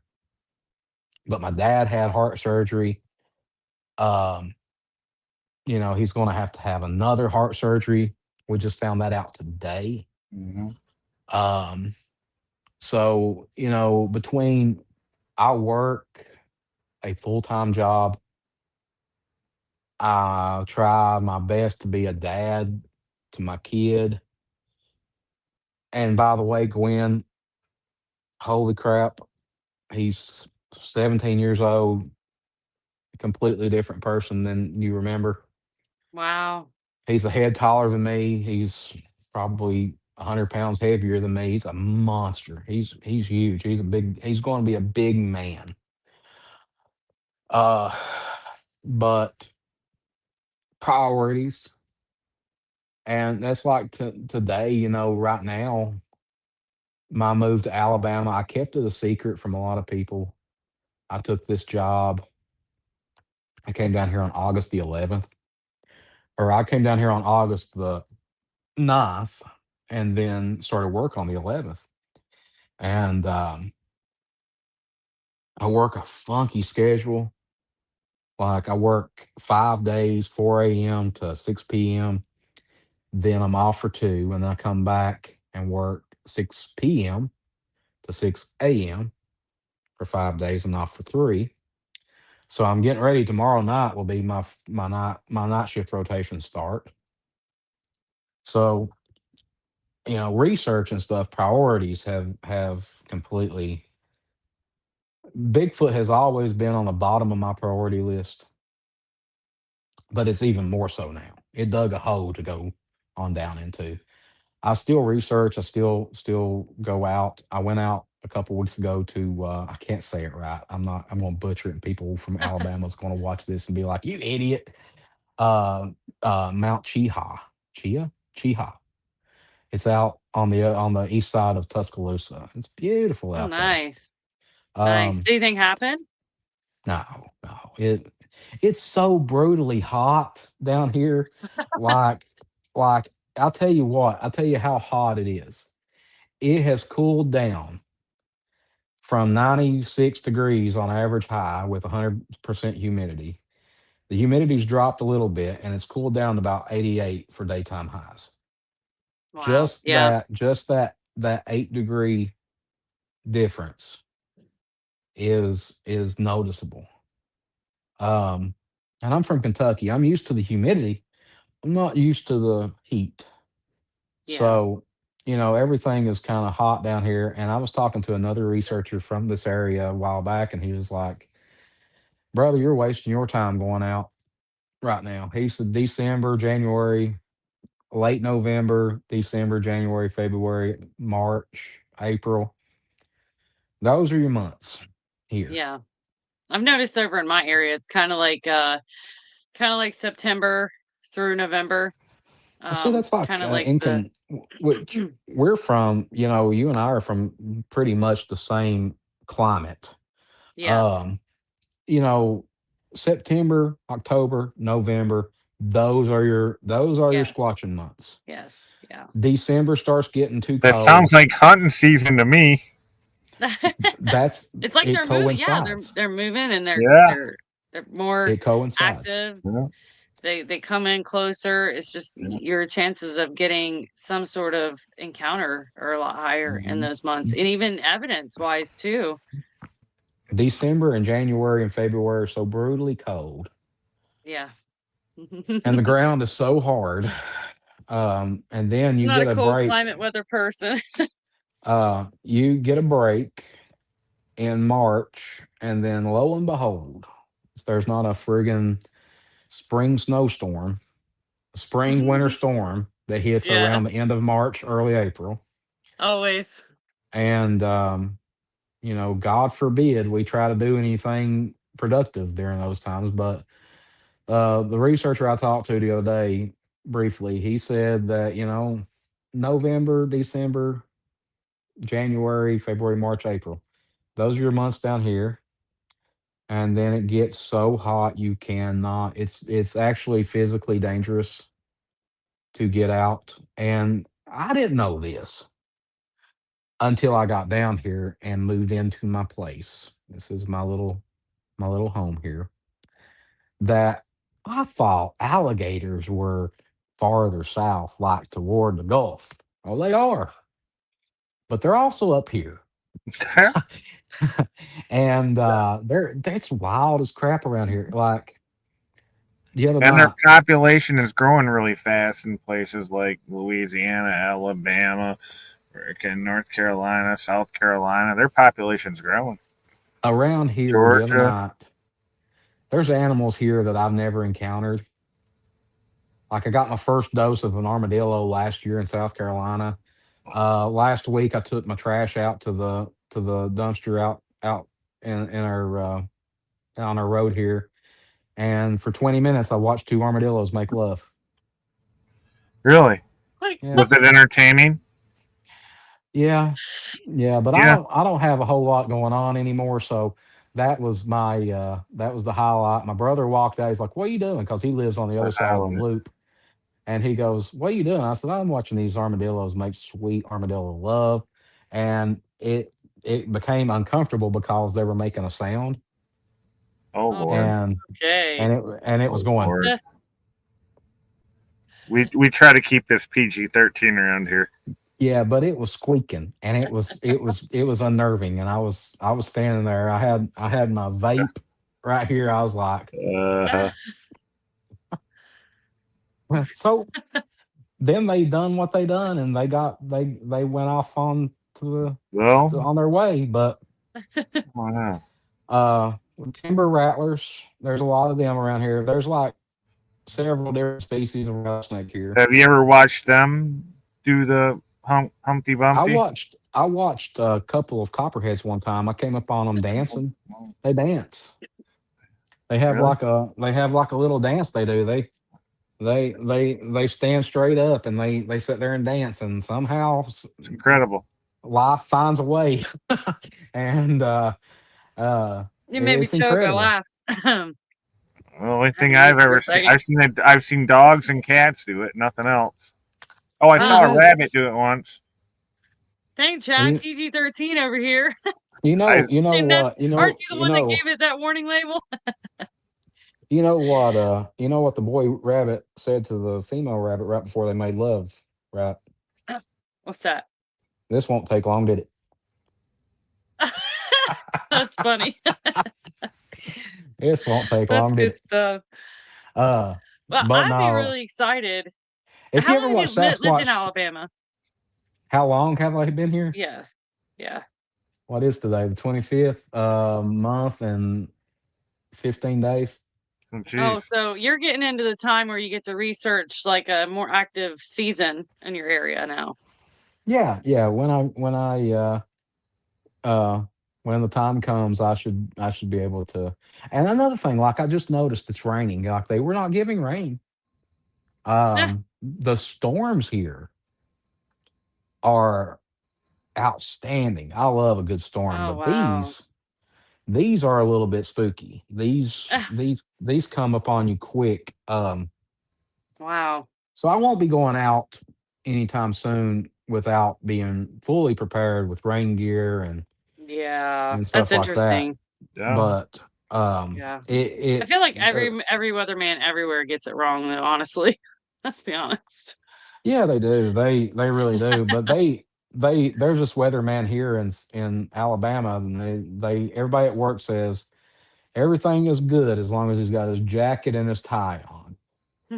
When he comes on the news and his tie is off, he's not wearing his jacket, and his shirt's flayed open, you better start finding somewhere to go Oh, wow. That makes because sense. Yeah, because he came in a hurry. he's came in a hurry. He's freaking Yeah. out. And he's trying to get this news out. Uh, and that's what I want to talk to this lady out in South Carolina next month. And I think there has to be some kind of correlation with Bigfoot activity and migration and weather patterns. Yeah. Yeah. And Oh, That yeah. That'll be there's super interesting. I'd love to hear her speak. um, so kind of in the future, you got the book 2 coming out. oh, TW. I've got Oh, a oh. What else do you have planned? Are you going to write another book? Do you I have have to. I signed a 5 book contract. So okay? the book after this one that's coming out, volume 2, the next book Volume 2. will be American Cryptid, Uh-huh. where I go from region to region and talk about the cryptids of the United States.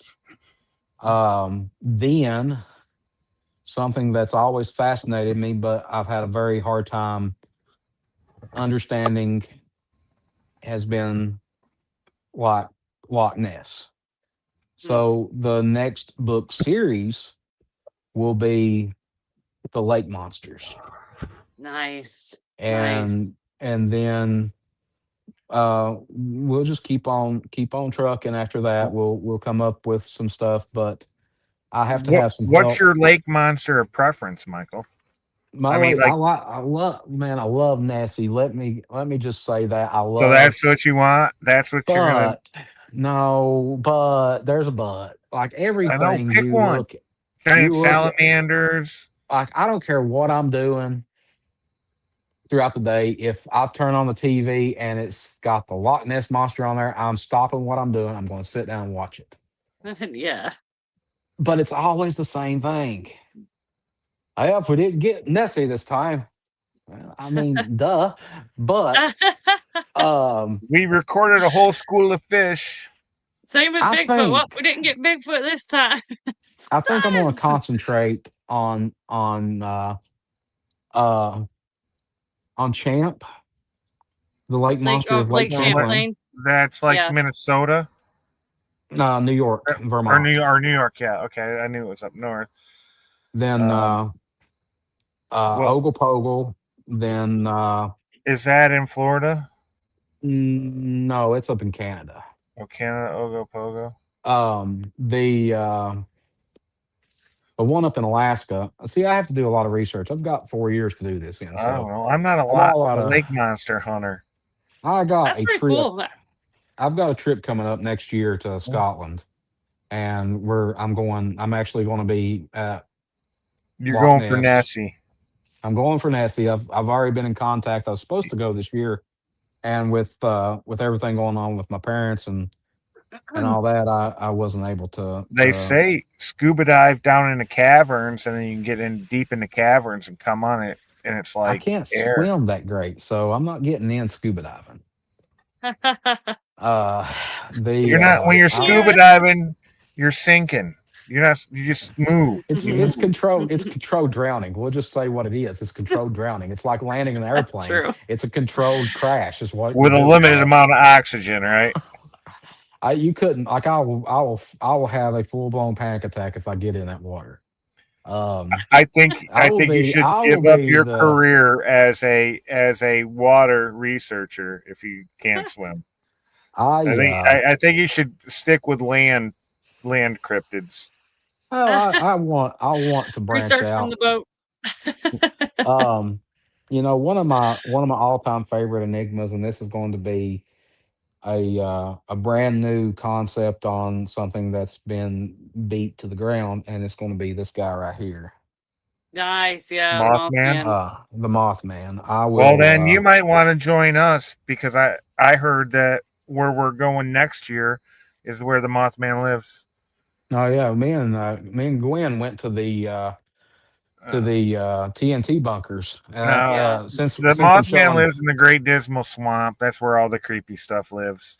Since I'm showing off, It since I'm all showing off lives my there. The tattoos, Great Dismal Swamp. That's where you gotta uh, Oh, go. here we go. Tattoo model right here. Uh-oh, Let's yeah, see what? it. Where? Oh, down further. there we go. Oh, nice. Very Where's the cool. Bigfoot? I see a Yeah. mountain and trees, and oh, Oh, there's a there he is. Bigfoot.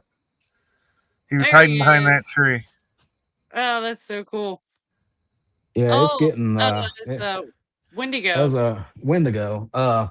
It's getting finished in December, so uh Who would have the thought we were going to show legs today? Oh my gosh. I mean, but there's several books. I've got two cookbooks coming out too, so Yeah, I was mhm. actually gonna to throw that in there because you got your book, which I put it up there. Um, so you can get it at hanger1publishing.com, and I posted it in the comments. I'll even I'll edit the And this the I'll even do you description. one I'll better. throw it in there. If you get on Google and type in the Bigfoot Volume One, Michael W. Cook, and you don't even have to put it like that, just type in the Bigfoot Volume One.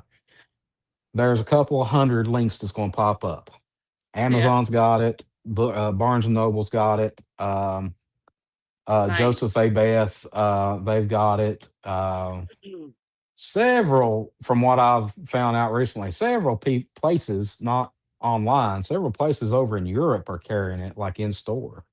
Wow, So, that's Nice. nice. So it's pretty much everywhere. And then you also have the South Carolina Bigfoot Festival coming up as well. yeah, Oh, I have really? that on the Um, 10th and of 11th, and then I'm October, done right? for the yeah, I'm done for the year after that. I've got a few book signings coming up, but I'm not 100% on those right now. I don't know the dates or anything. So if you follow me on social medias, I just fool with Instagram and Facebook.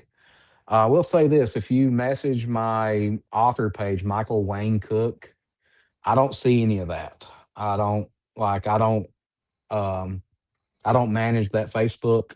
Um, that's done through a publicist. So the best way to get a hold of me and follow me is Michael W. Cook on Facebook.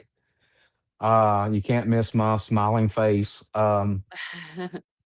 The but I will be posting.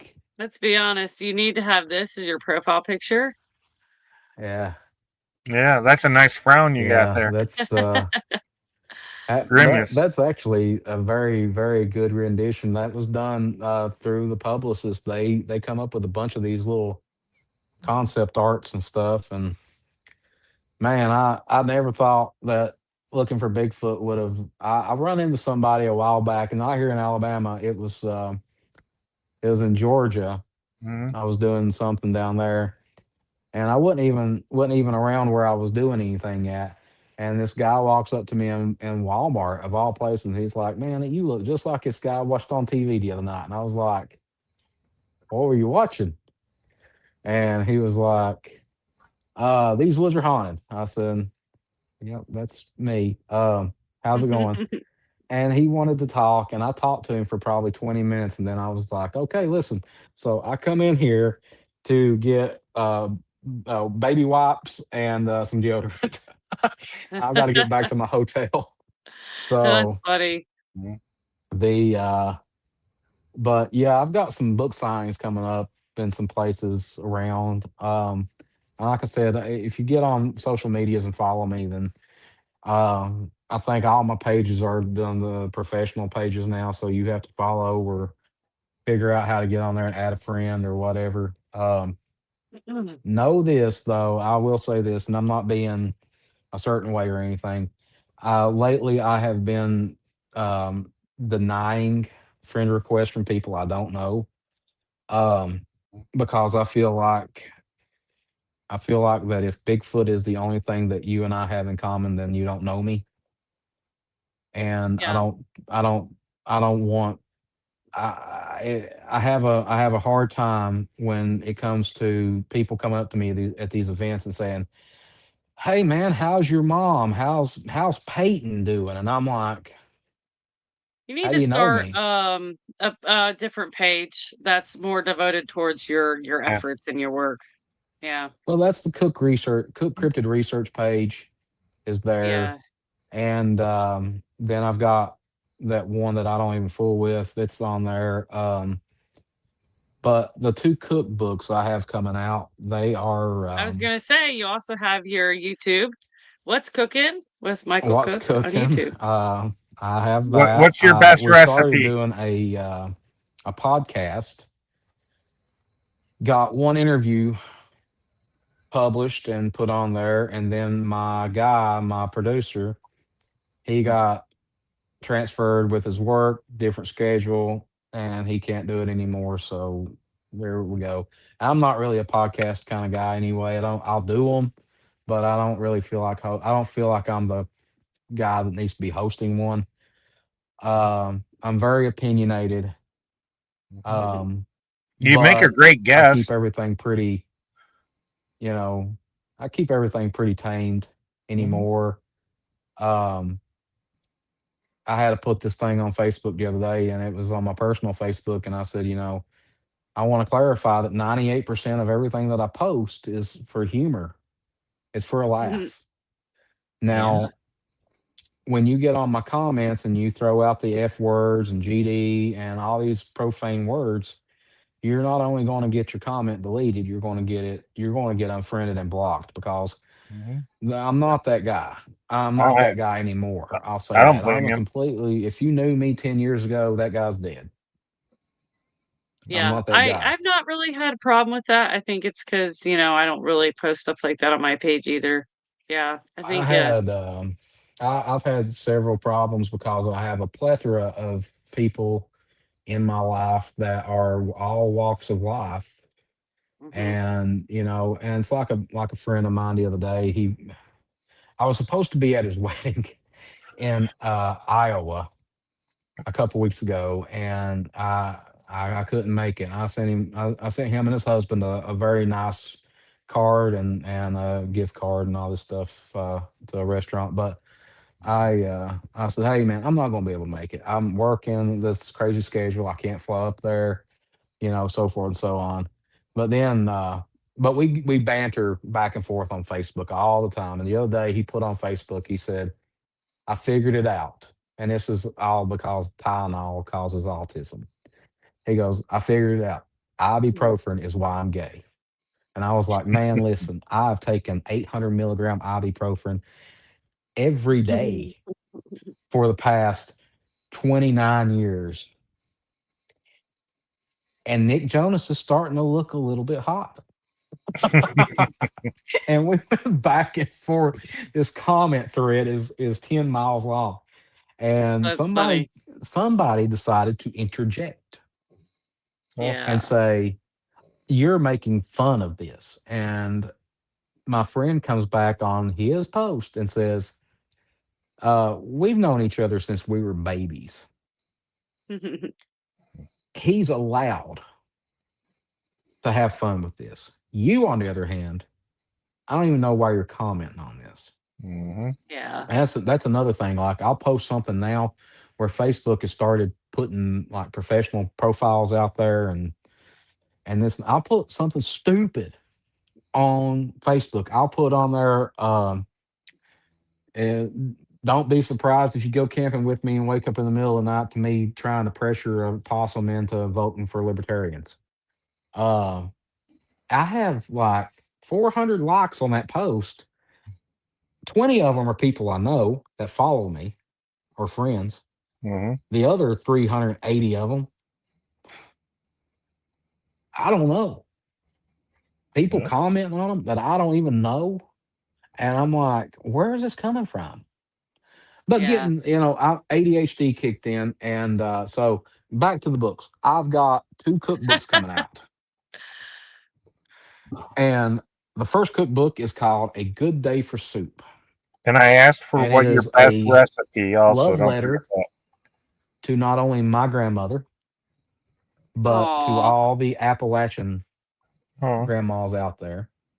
oh, Because I remember when I was a child, I remember my grandma saying it. She'd walk out and there'd be a chill in the air, and she'd say, it's a good day for soup.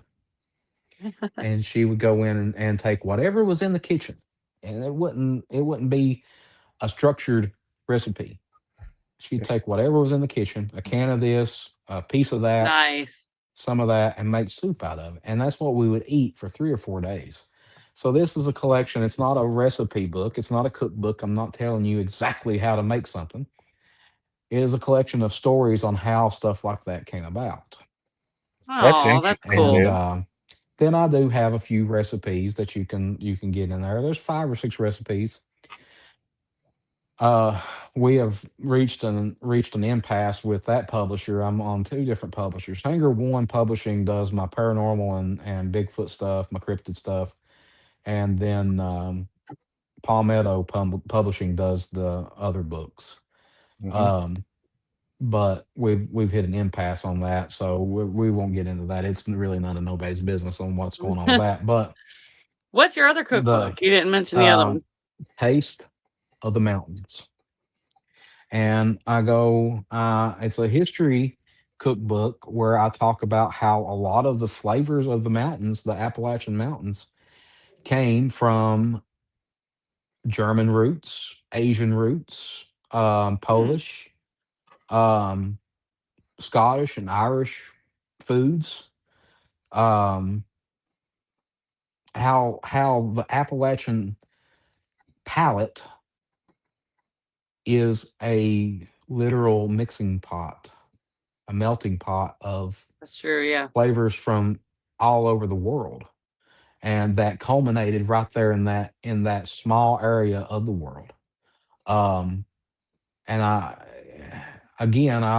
had recipes in there, but it's nothing like you're not going to be able to grab Taste of the Mountains and say, or A Good Day for Soup and say, oh, I need a good potato soup recipe, and flip to the potato soups, and there's going to be no, you're not going to do that.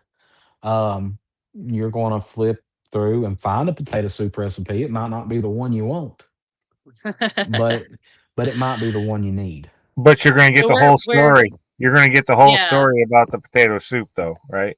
that is cool. So where can they find these books at? Well, the cookbooks are not out yet. Oh, okay.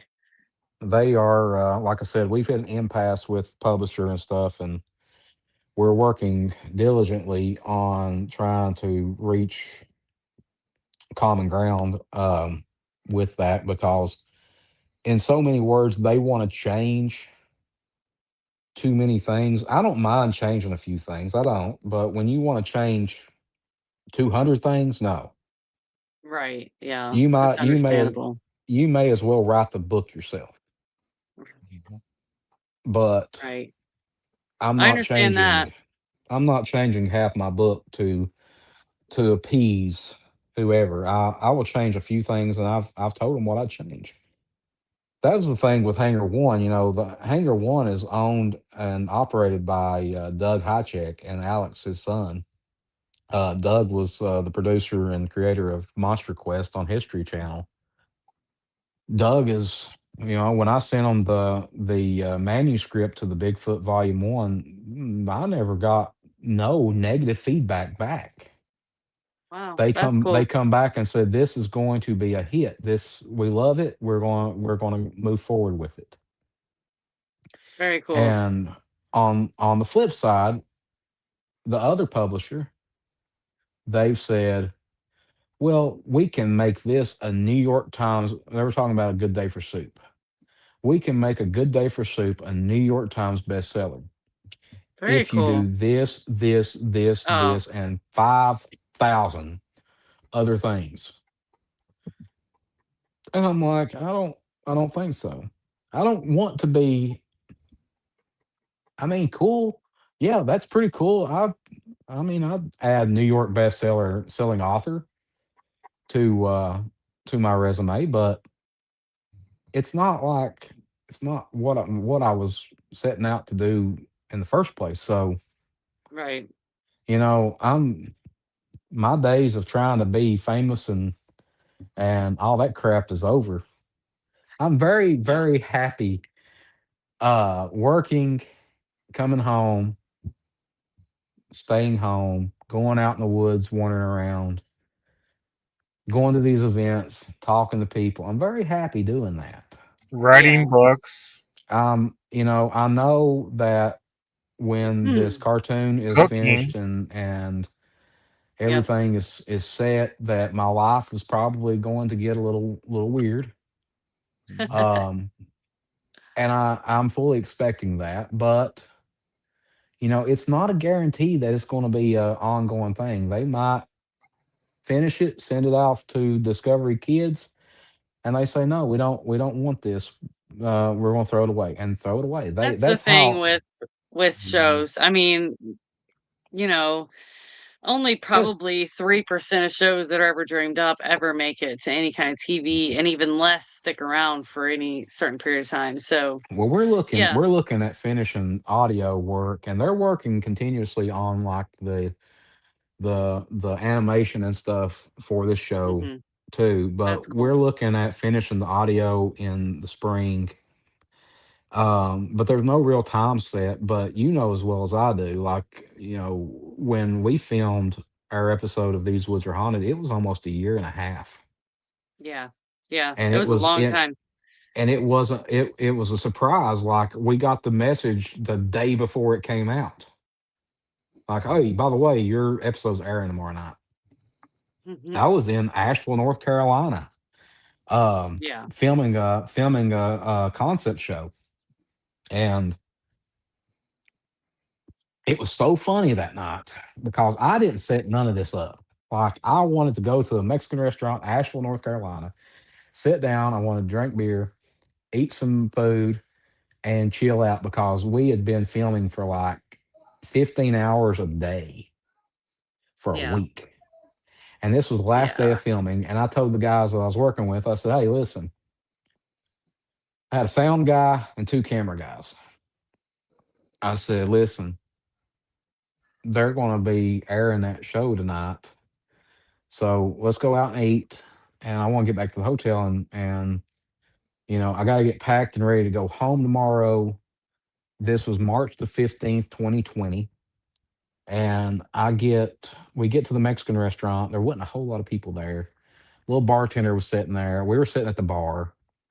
And he's like, you all care if I change the channel? And we're like, nah, you do whatever you want to, brother. We'll watch anything you put on there. And he changes the Mm. channel and he goes to Travel Channel and it lands on These Woods Are Haunted. And I was like, there's no way this is going to happen. And about the time the show starts, the whole bar filled up with people wanting to eat and drink and stuff. And halfway through the show, I look around and everybody in that bar is looking at me. And I'm like, I gotta get the hell out of here. So I I commented, got I was up. like, "Why you see that guy on TV? That looks an Well, awful lot like the me." the little lady that was sitting next to me, little old lady, she was nursing a margarita for 3 hours. She said, "You know that guy on TV?" And I was like, "He's a good looking cat, ain't he?" Can't say that's and ever happened to me. then I got up and I go to walk out, and people start talking to me, and it turned into a big thing, and I didn't want it to. And then we come home. I took like a 6 or 7 week leave from work Mhm. to film this show. And like I said, it was on March the 15th, 2020. I come home on the 16th to a completely different world. COVID was wide open. Um, I get I get home. I was living in Winchester at the time, and my job slowed down.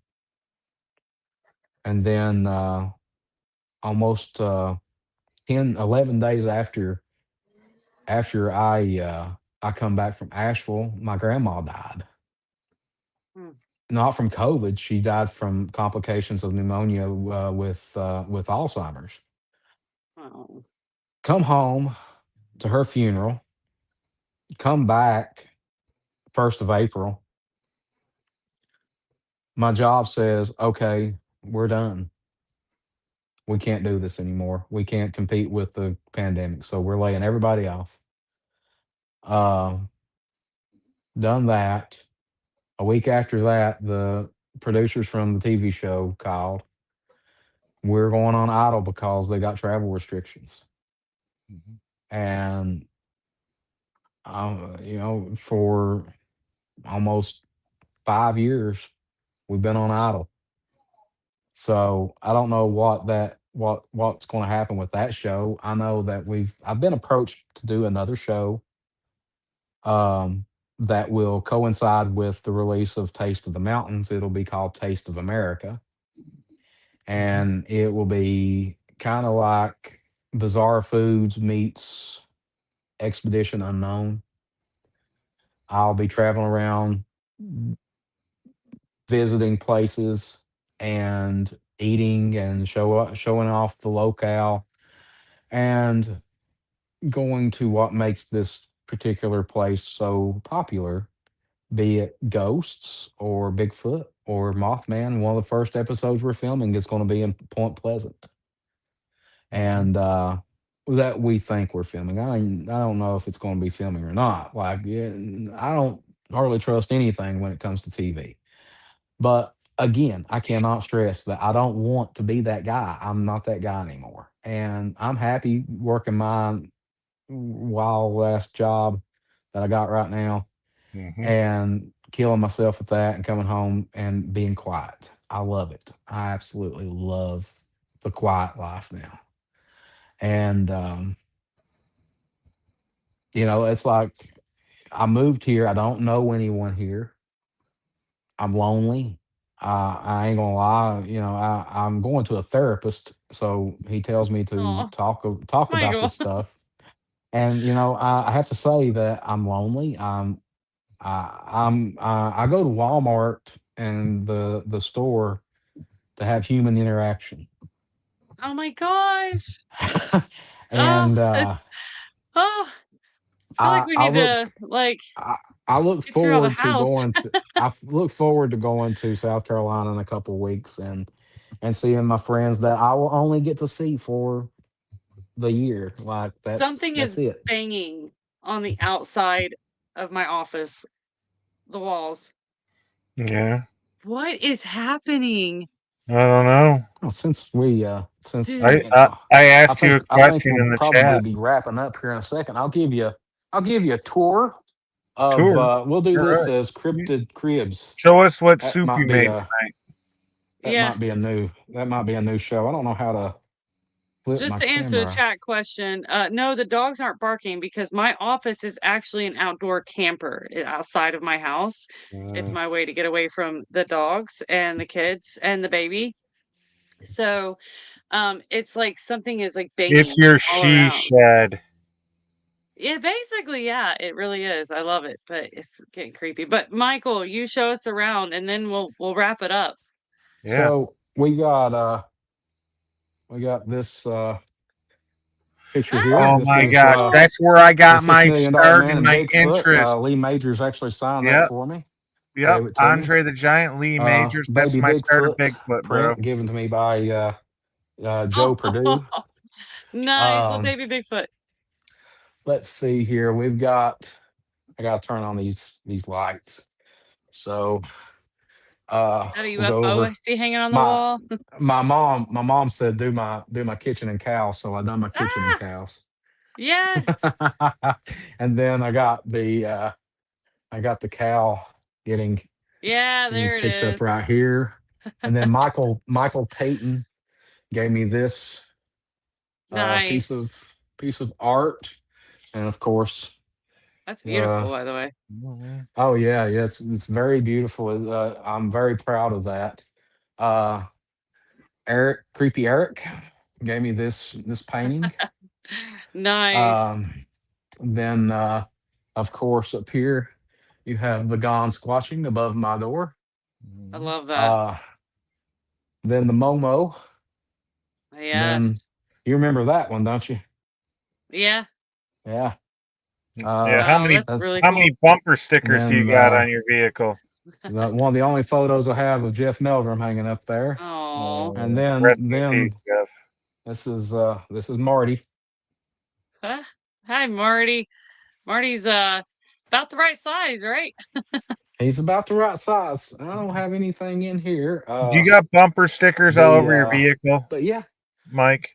life in Alabama. I very very Uh, small place I live in. Oh, I this heard is you, my Cat. this is my bathroom. no, well, crap. Oh, that's funny. So, but yeah, I have had a terribly good time tonight talking to you all. We I've had appreciate a wonderful your time. time. I can't wait for your next book to come out, volume 2. Oh man, I'm looking forward to the I'll be cartoon. sending you the manuscript here very soon for you Yes. to review and add the incident in Kentucky, Absolutely. and then we'll send it on to the publisher after that. And Sounds great. it should be out hopefully around Christmas this year if we get That's everything, awesome. all of our ducks in a row. I So love it. Yes, I can't wait. So people can check you out on What's Cooking with Mike Cook on YouTube. They Mhm. can buy your book on hanger1publishing.com and just Google it. They'll be able to find it some way through there. The Bigfoot Volume 1. And they can meet you at South Carolina Bigfoot Festival coming up October 10th through 11th, correct? yes, ma'am, you can find me there, and I will be in front of the Life Point Outpost, Mhm. which is Awesome. on Main Street there in Westminster. That's also where I'll be speaking. I think I speak at 1 that day, and then at 3, Terry Wendell and I will be doing a joint presentation. Awesome. So Awesome. And also find you on Facebook, follow you on Facebook rather, and friend request if you know Mike personally. So, only if you know yeah. me personally. I love So it. All right. all right, Well, thank you all so much. yeah. Well, I'll Awesome. be talking to you Thank you. soon and yeah, I look forward to helping out with the book. All right, thank you all. Bye All bye. right. Bye. Thanks. Bye.